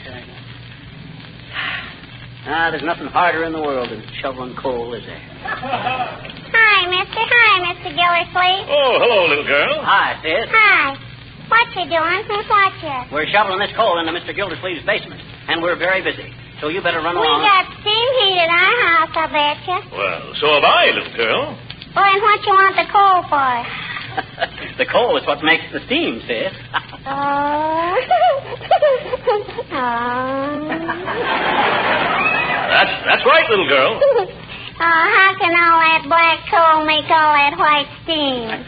Now, look, sis, we ain't got time to delve into the physical and chemical aspects of the matter, but roughly, the steam is the result of combustion in the form of a vapor.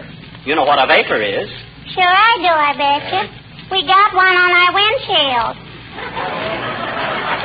Oh, my goodness. Windshield vapor. No, little girl. Let me explain this. Steam is the result of the evaporation of water under extreme heat. Now, you know what makes the whistle blow on a steam engine. Sure, the engineer. Now, wait a minute, sis. The simple fact remains that we got to get this coal shoveled in, see? Mm-hmm. Like everybody else, Mr. Gildersleeves has got to keep warm this winter, you know. Gee, does everybody in the world use coal, mister? Practically, yes. Well, with few exceptions, such as Ireland. In Ireland, they burn peat. Pete who? Not Pete anybody, just peat. Oh, an orphan, huh? No, not an orphan. Peat, little girl, is semi-carbonized vegetable matter. Well, gee, You better let me handle this, Gildersleeve. Now, look, little girl. All righty. I'll try to explain. Gee, that'll be peachy, mister. Go ahead. I will if you'll quit interrupting me. You see, the coal... I won't interrupt you anymore, I bet you.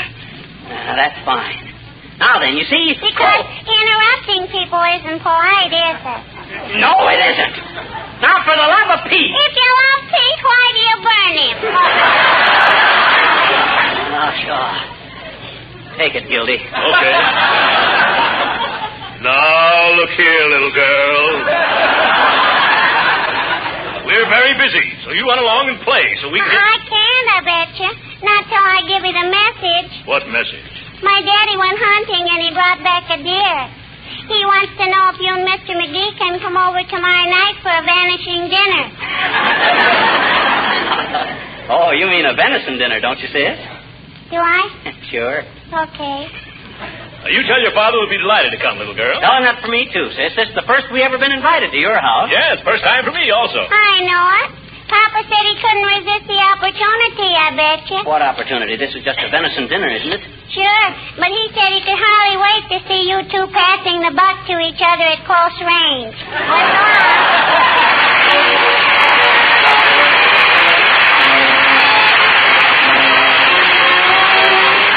The King's Men sing The Bad Humor Man.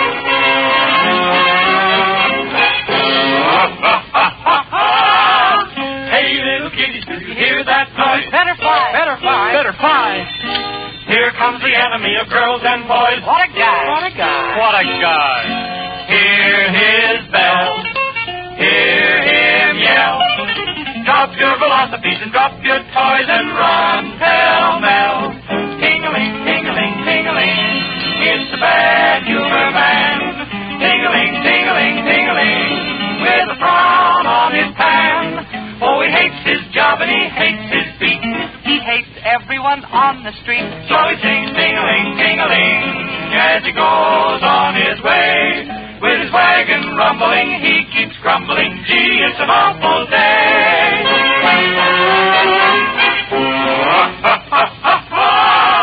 Up every morning at the break of day. What a life, what a life, what a life. Cold cup of coffee on the breakfast tray. What a wife, what a wife, what a wife. All day long, things go wrong. So as he wanders on his weary way, he sings this song.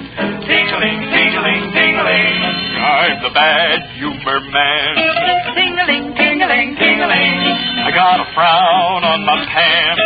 Oh, I don't like anything so serene. I hate people and they hate me. Grouchy old feller indeed is he. Ought to hang him to a sour apple tree. Come along, come along, come along. We can stop him today. When he starts in grumbling, send him tumbling on. That Bad Humor Man.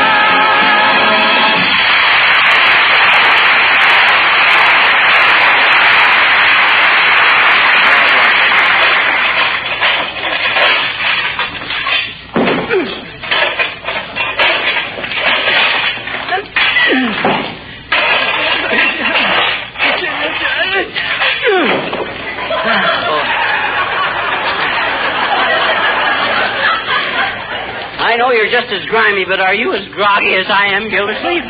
I'm pretty tired, McGee, but it's good for us. Gives tone to the muscles. Yeah, and at the next tone signal, that's my muscle signing off. If it wasn't for that scout knife you're giving me, Gildersleeves.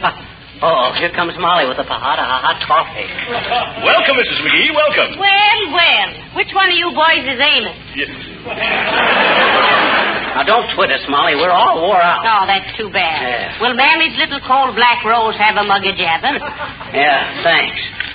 You know, this is mighty nice of you, Mrs. McGee. No, not at all. How many lumps, Mr. Gildersleeves? There's about a half a ton there. Will be... Oh, you mean sugar. Yeah, 2, please, and a few drops of cream. Where's a cream shake, Peter, and Mrs. McGee and Mr. Gildersleeves? Hello. Good day, Mr. Hello, Fibber. Nick. Hi, Nick. Hey, I don't like to be making any derogatory remarks, but why don't you wash your faces?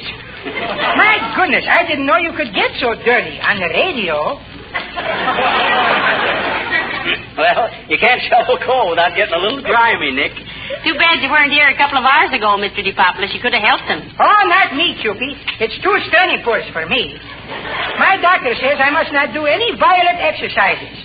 You know, arthritis. Oh, have you got arthritis? Sure, he's my doctor, Dr. Stanopoulos Arthritis. Well, what's he treating you for, Nick? $2 a visit. Oh, what have you got? $1.50, but my credit is good, sweetie.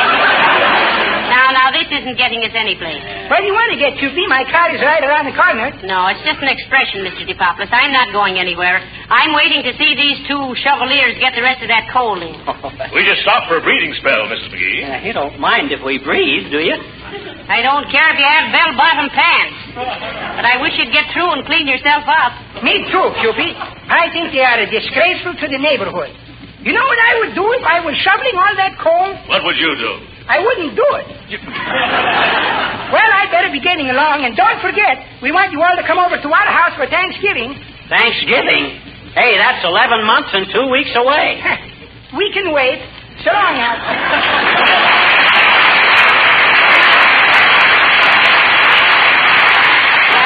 Come on, boys. Get busy. You'll catch cold standing around here like this. Okay, Mrs. McGee. I'll take the rest of it.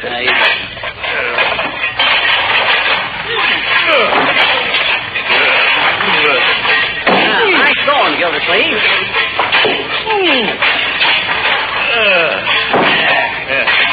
Thanks, chum. And I'll have to admit you've been a great help to me. Oh, it was nothing that any red-blooded, clean-living American boy wouldn't have done, Gildersleeves. Oh, yes, it was, McGee. Huh? My goodness, the way you've toiled and slaved to help me today, with your little biceps quivering and your frail little legs tottering. Oh. I ain't got legs like a frail. Don't you get it, Molly? He says something about my frail little legs. Ain't funny, McGee. Oh, well, they're all tired anyway. Now, come on. Put your coat on before you catch your death of cold. My coat? Where did I put my... Hey, you know what I done? Oh, what'd you do, McGee? When I went down to open your cellar window, I laid my coat down on the basement floor. And you know where it is now? Down there in your basement under 5 ton of coal. What? It's a good thing it's an old coat. I'll give it back to you in the spring, McGee. For goodness sake, McGee, I don't think that's anything to laugh about. Go down there right away and dig it out. Oh, no, sir, not me.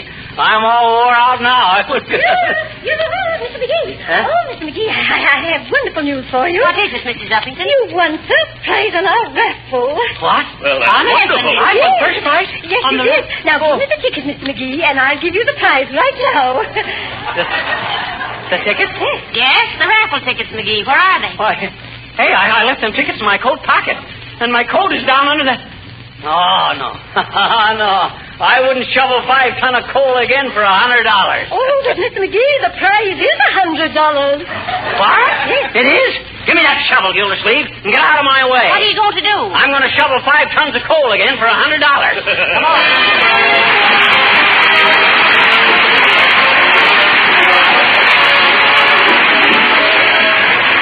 How many hours of work do you save in a year by using Johnson's self-polishing glow coat? Well, it's a good many, I can tell you. Enough to do plenty of other things. Bridge, movies, playing with your children, or just plain and fancy sitting around. Glow coat is a valuable time saver. It does away with tiresome floor scrubbing and requires no rubbing or buffing. Practically no work at all from you. And yet Glow coat makes your floors very beautiful. Keeps the colors of your linoleum bright and fresh. Makes the linoleum last longer. No wonder Johnson's Glow Coat has gone on month after month, increasing in popularity. If you're not a Glow Coat fan, try this easy-to-use floor polish just once on your kitchen floor. Oh, and by the way, when you're looking for practical, inexpensive Christmas gifts for your friends, why not consider either Johnson's Wax or Johnson's Self-Polishing Glow Coat? I can assure you they'll be as welcome as they are useful.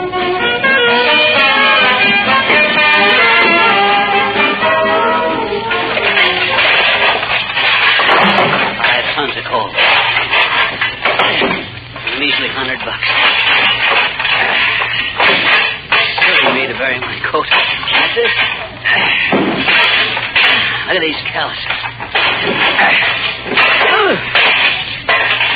Okay, Molly, okay, you've done enough. Hand me the shovel, I'll do the rest. Good night. Good night, Hall.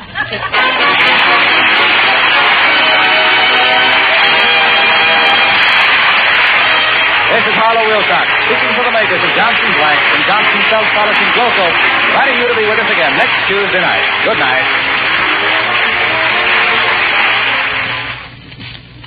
If you're the proud owner of one of those handsome new two-tone cars, let me make this suggestion. Keep the finish beautiful by protecting it occasionally with Car New, Johnson's sensational new auto polish. Car New will keep the finish looking like new and will save you work in the bargain because Car New actually cleans and wax polishes in one operation, 2 jobs at one and the same time. No longer is wax polishing expensive or laborious. Whether your car is old or new, give it this modern beauty treatment. Ask your dealer for Johnson's Car New, spelled C-A-R-N-U. This is the National Broadcasting Company.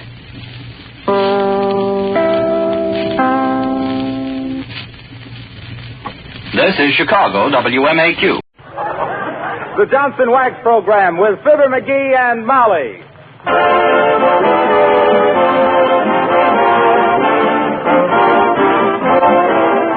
The makers of Johnson's Wax and Johnson's Self-Polishing Glow Coat present Fibber McGee and Molly, written by Don Quinn, with music by the King's Men and Billy Mills Orchestra. The show opens with Crazy Rhythm.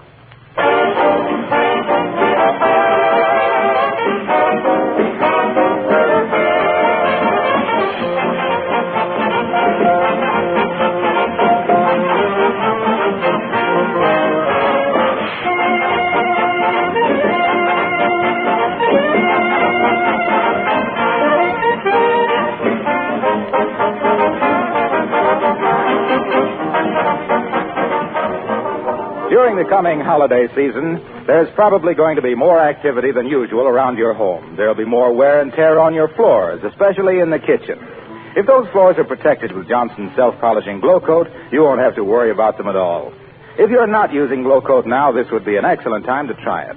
Glow Coat offers many advantages. First, it protects linoleum against wear, scratches, and dirt.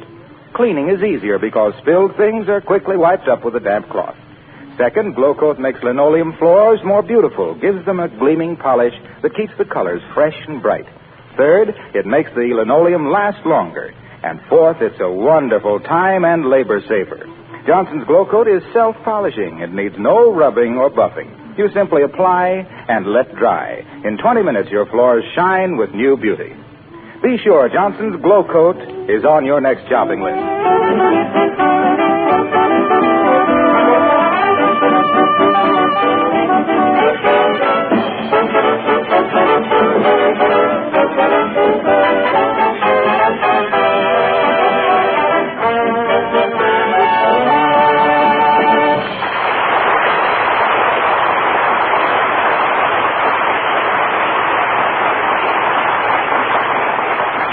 Mailing your Christmas packages early is a great idea for 2 reasons. 1, it gets them off your mind. And 2, the recipient has time to look his gift over and change yours for something cheaper. So here at 79 Wistful Vista, about to depart for the post office with arms full of packages, we find Fibber McGee and Molly.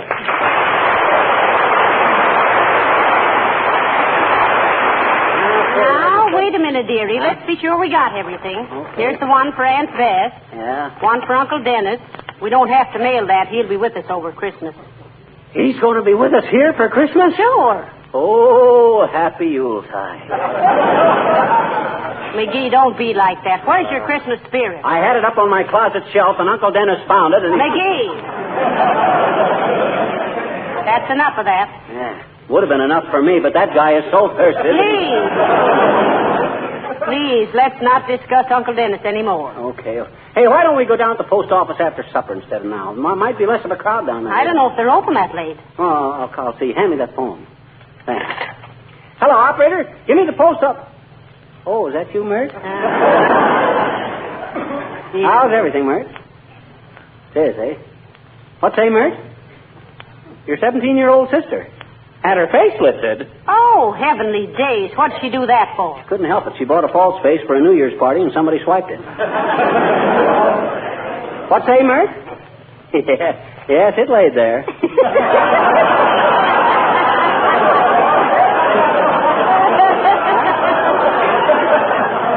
What's say? Oh, the post office don't answer, eh? Okay, never mind, Mert. Well, come on, Molly. I guess we better go on down there now. All right. You got enough money with you for stamps? Oh, I don't need any. I got an account with the government. Income tax, FHA, HOLC. Oh, dear. Come in. Hey, Mr. McGee, come over to my house right away, will you? What's the matter now? My brother was rehearsing his Santa Claus act, and he got a horn caught in his pants. Why, he's too old to be playing with toys like that. It ain't one of the toys. It's one of the reindeer. Hurry, will you? Well, are you going, McGee? No, he ain't the only guy who gets antlers in his pants around Christmas.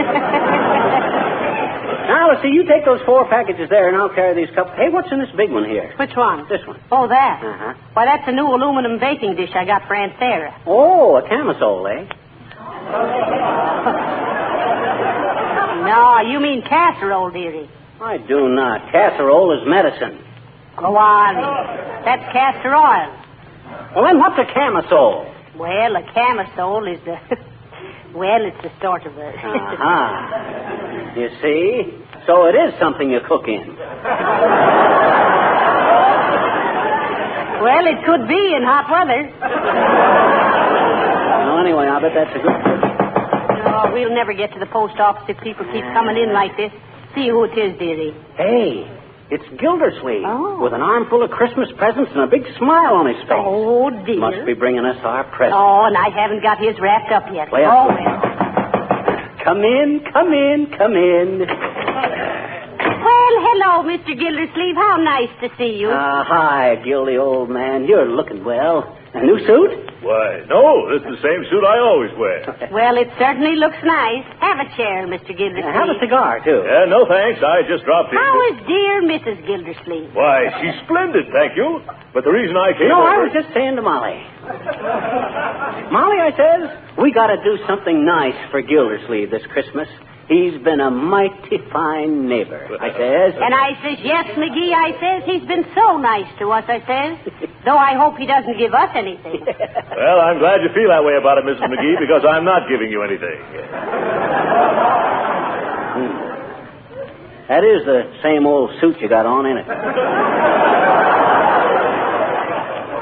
Getting pretty baggy, too, if you ask me. Was there something you wanted, Mr. Gildersleeve? We were just leaving for the post office. Oh, yes. McGee told me this morning you were going to the post office. I just stopped in to see if you'd mail these packages for me while you were down there. Hey, wait a minute. Why, shucks, we already got more than we can... And I wish you'd buy me some stamps, too, while you're at it. Say, you might save time, Mr. Gildersleeve, to get your stamps at Kramer's drugstore. Oh, they're too expensive down there. What do you mean expensive? Stamps are the same everywhere. Yeah, I know, but I hate to go into a store and buy stamps. They don't make any profit on them. Oh, what's that got to do? So I usually make a few purchases to ease my conscience. Oh, I see. Yes. The last time I bought a 2-cent stamp in the drugstore, I came home with a hot water bottle, toy submarine, 3 rolls of film, a rental detective story, and a couple of badminton rackets, and a big gob of hot fudge on my necktie. A guy as fat as you are has got no business eating hot fudge. Who's fat? Well, besides you, there's Oliver Hardy, Don Wilson, Paul Whiteman. Ooh! You're a hard man, McGee.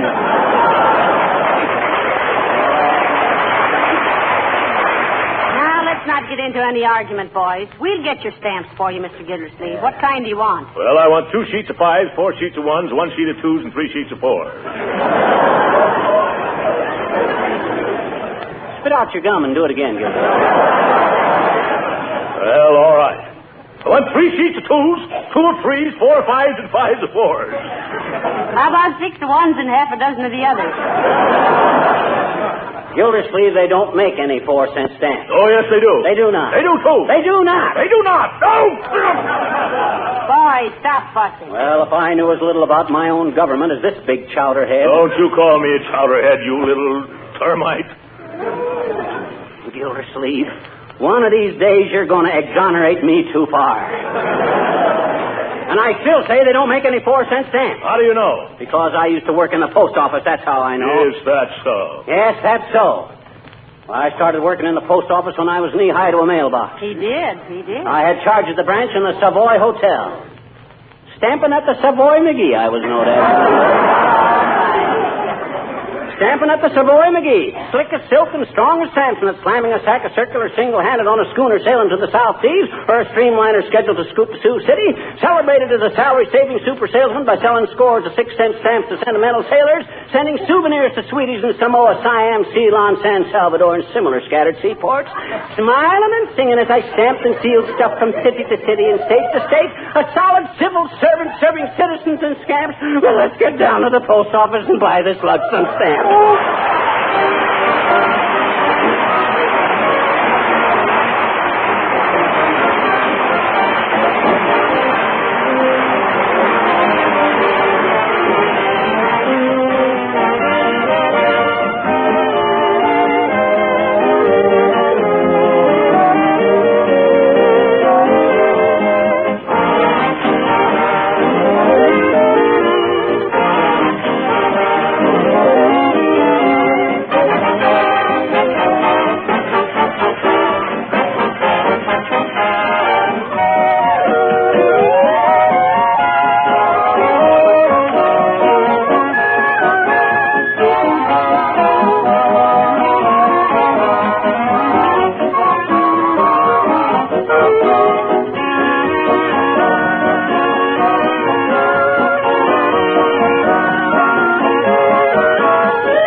Windows down, sir.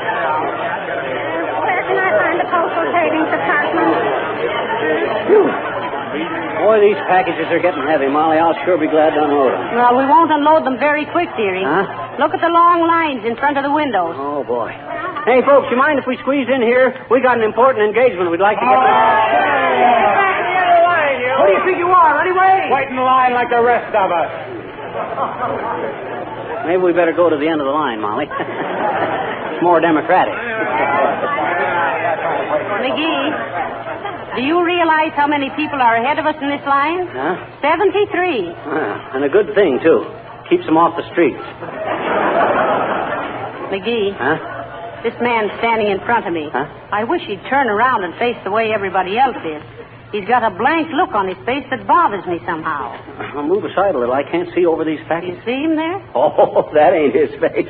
Hey, Bud, you got your toupee on backwards. My goodness. Thanks, Lode.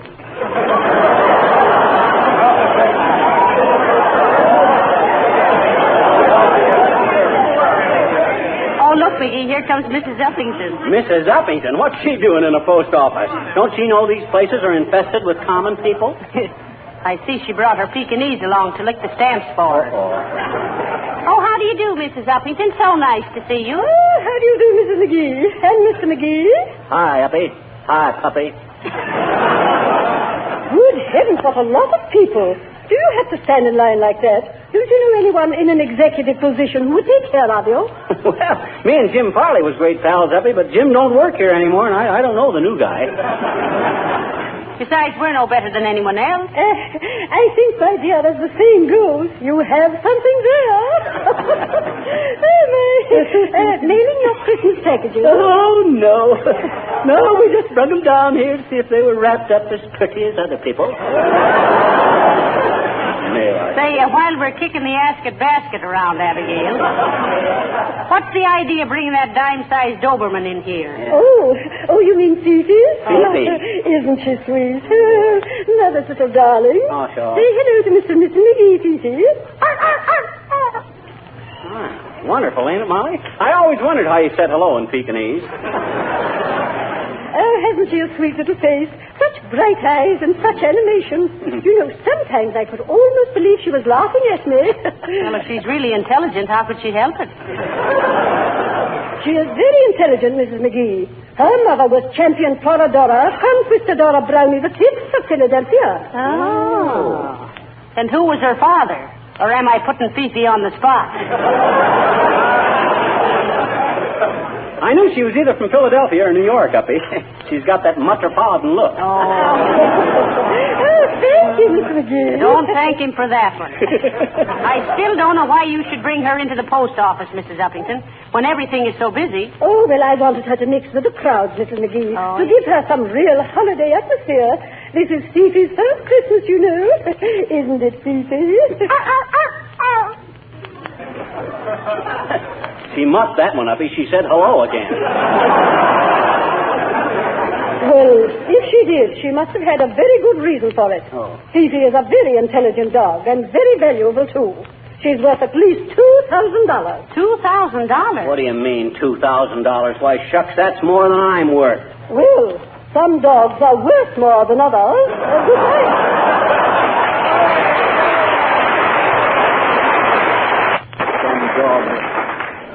Dogs are worth more than others. Teddy Roosevelt slayed the Rough Riders with that one. Some dog. Say, I wish we could get up to the window. This line hasn't moved 2 feet in a half hour. Well, I'll take care of that. Watch me. Hey, up ahead there. Can't you move along any faster? Okay. I was just asking. You getting tired, Molly? I certainly am. My feet are beginning to agitate for better working conditions. Mine, too. I wish we could... Hi, mister. Oh, hello there, little girl. What you doing here? I'm mailing a letter to Santa Claus, I bet you. Are you? No, we're not. Why? Huh? What'd you say? When? Never mind. What'd you ask Santa Claus in your letter? I asked him to make the man next door not mad at me anymore because I don't think he's going to give me anything for Christmas, I bet you. Well, what juvenile peccadillo aroused his antipathy, sister? Gee, what's the matter with you?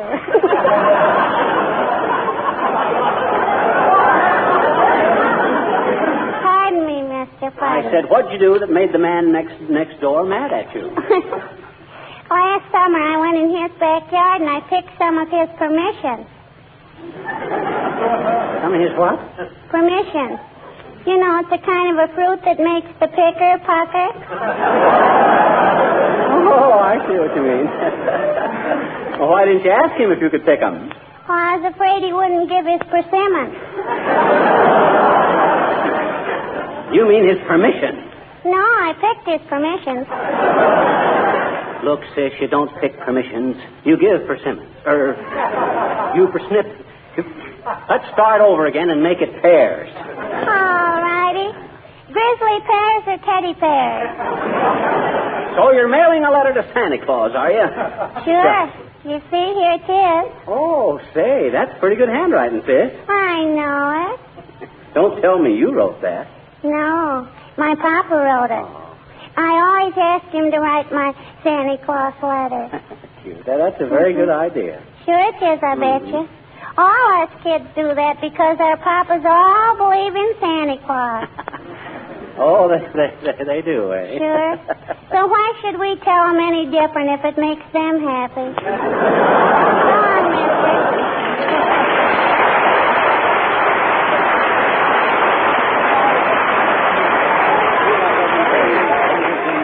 Hey, Molly, what makes this whole line of people give that sudden jerk every few minutes? Why, don't you know? No. That seventh man up ahead has got the hiccups.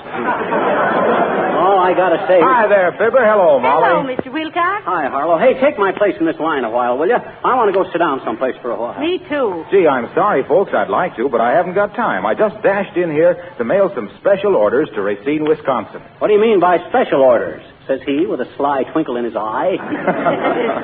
Well, you know how important it is to have a home clean and shining with Johnson's Wax when all the family is home for the holidays. Yes, we do. And how gleaming hospitality of Johnson Wax floors and furniture lends an air of cheerfulness to Yuletide gatherings. Yeah, naturally, I understand all that. And how Johnson's Wax will beautify and protect against the wear and tear of Christmas and New Year celebrations. Dad, Rabbit, what's so special about that? Oh, just to get the orders in on time. Oh, I see. So you can do your Christmas shipping early. Don't you get it, Molly? I said... Tain't funny, McGee.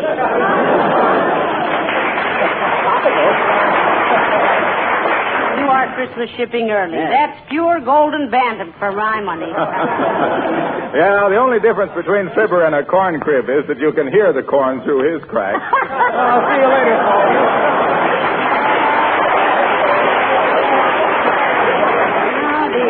Boy, Say, who'd have thought we'd have to stand in line this long 2 weeks before Christmas? Blankets, cushions, folding chairs. Might as well be comfortable while you wait, folks. Blankets, folding chairs, cushions. Get your... Oh, hello there, kid. Hello, Mr. Oldtimer. Since when have you been working in the post office, old-timer? No, I'm kind of a pensioner around here, kids. They give me the job in memory of my sister, Nellie. Oh, dear. What happened to your sister, Nellie? Well, we never knew, daughter. She was a Pony Express rider in 1848. One day she disappeared, mail bag and all. Always figured she must have got caught in a landslide. Reckless critter Nellie was. But me and Ma, we never give up hope. We always thought that someday Nellie would hop. What's the matter? Make way for the United States mail. Hey, Nell, it's me, your brother. Hi, Roy. How's Ma? Fine. Where you been? I got caught by Indians. Just got away 3 days ago. They got great news for you, Roy. What's They that? discovered gold in California. You don't say. Yep. Climb up in the saddle, Roy. Soon as I deliver this mail, I gotta go home and get a clean shirt. This buckskin's beginning to chase me. Yes, sir. Make way for the U.S. mail. Yes, sir. I'm with you.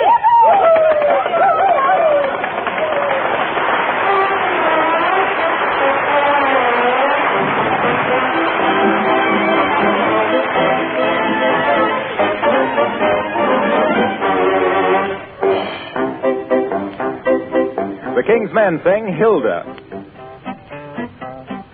Hey, look, Hilda, who plays in the band. She plays the bass drum, and I tell you she's grand. My heart goes trick, trick, trick. It jumps so high, it beats so quick. Then she gets up with a big hot lick. Boom, boom, ba-doom. Bing! Every feller wants to tell her, will you be my wife? She keeps beating and repeating, never in your life. Hey, would build a little love nest for two. Risk, crash, bitty, boom, boom, boom, boom, boom, boom, boom, boom, boom. Oh, may Hilda, may goodness they love you.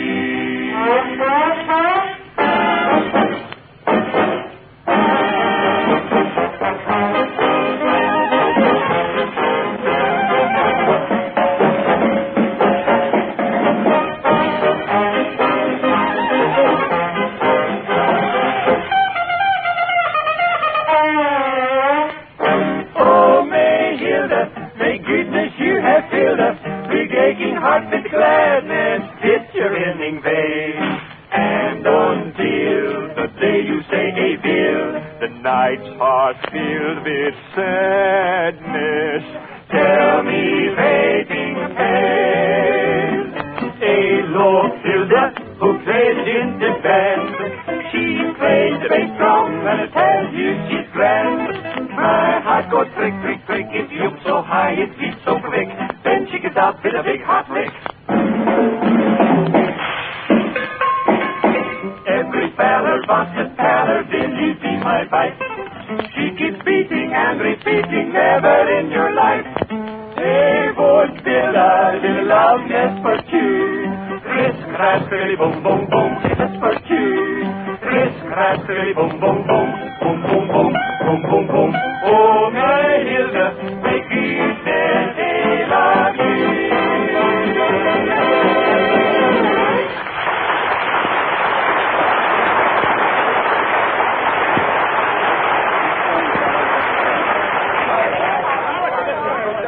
McGee, dearie, let me take those packages a while. Your arms must be numb. It ain't so much my arms. It's my foot. My foot is... Uh-oh. Hey, Bud. You in front of me there. Si, senor. Look, I don't like to be rude, and you'll please forgive me for introducing myself, but I'm Fibber McGee. Very happy to meet you, senor. Permit me to introduce me.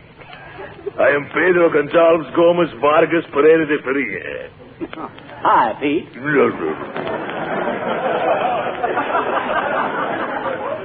Now that we know each other, will you please get off my foot? Si, senor. Thank you very much. Es por nada, senor. It is pleasure to do business with you. Anytime I can get off your foot, please let me know. Don't think I won't, Bud. You sound like two gentlemen of the old school with apples for the teacher. Oh, well. Oh, dear. I'm so tired. Me too. For 2 cents, I'd dump these Ah, packages. there. Good day, my dear, and a dull December to you, crab meat. Hi, Boomer. What are you doing in the post office, Mr. Boomer? Always come in here to write my letters. Small, smart, and smell nice. Wonderful feeling to be able to walk away from a federal pen without hearing bloodhounds in the distance.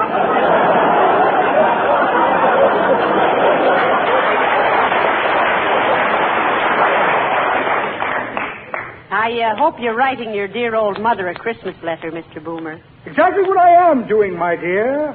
Have to be careful what I say, too. The warden reads every word of her letters.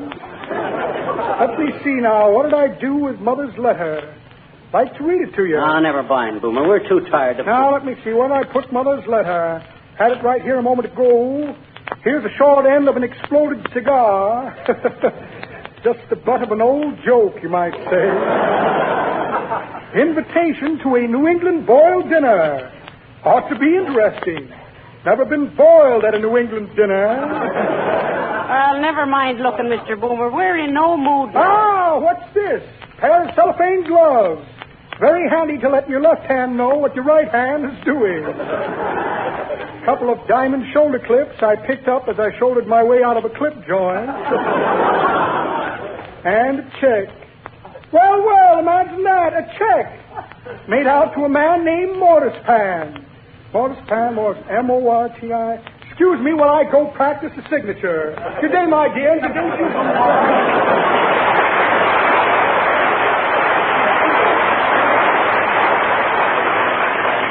What a crook. Isn't he, though? He was born with a gold chisel in his mouth. How many ahead of us, dearie? I'm about ready to give up here. No, it's only 3 now, Molly. Just hang on. Oh, it's only 2. Lady just got through. Hold the packages to one side, dearie. I want to lean against you a few minutes. All right, you're next, madam. Hey, come on. We're next at the window, Molly. Ah, thank goodness this will soon be over. That's what I say. I'm completely exhausted. All right, sir, you're next. Ah, Bud, you're a sight for sore eyes. Here. Oh, dear. Now, weigh them packages and tell me how much postage. Sorry, sir, can't do that here. Huh? Why not? We've been standing in line here for 3 hours. But this is the money order window. You'll have to get in that long line over there.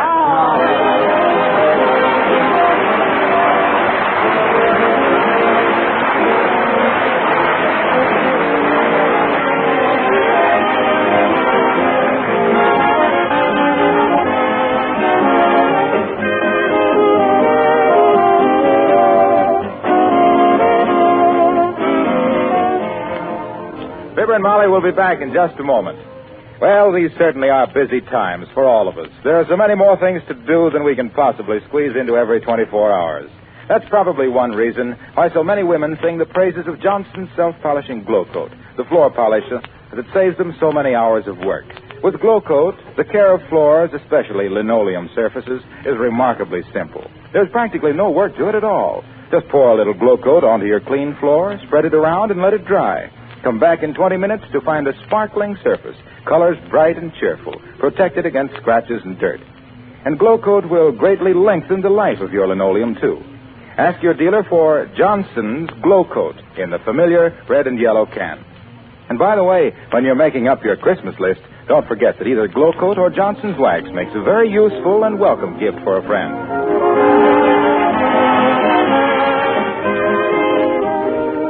Ladies and gentlemen, the prevention and control of tuberculosis is a year-round fight.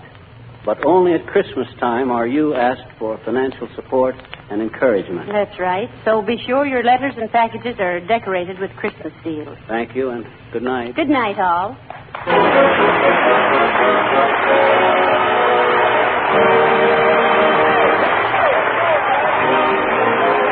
This is Harlow Wilcox, speaking for the makers of Johnson's Wax and Johnson's Self-Polishing Glow Coat, inviting you to be with us again next Tuesday night. Good night.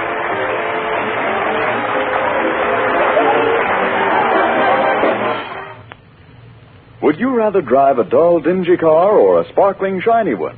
Maybe you still think the job of wax polishing is costly or hard work. Then let me urge you to investigate and try Car New, Johnson's sensational, new, easy-to-use auto polish. Car New does two things at once. Both cleans and wax polishes in one operation, in half the time these jobs used to require. Car New's cost is low, and once you've seen what beautiful results it gives, you'll say with car owners everywhere, your car looks like new when you use Car New, spelled C-A-R-N-U. This is the National Broadcasting Company.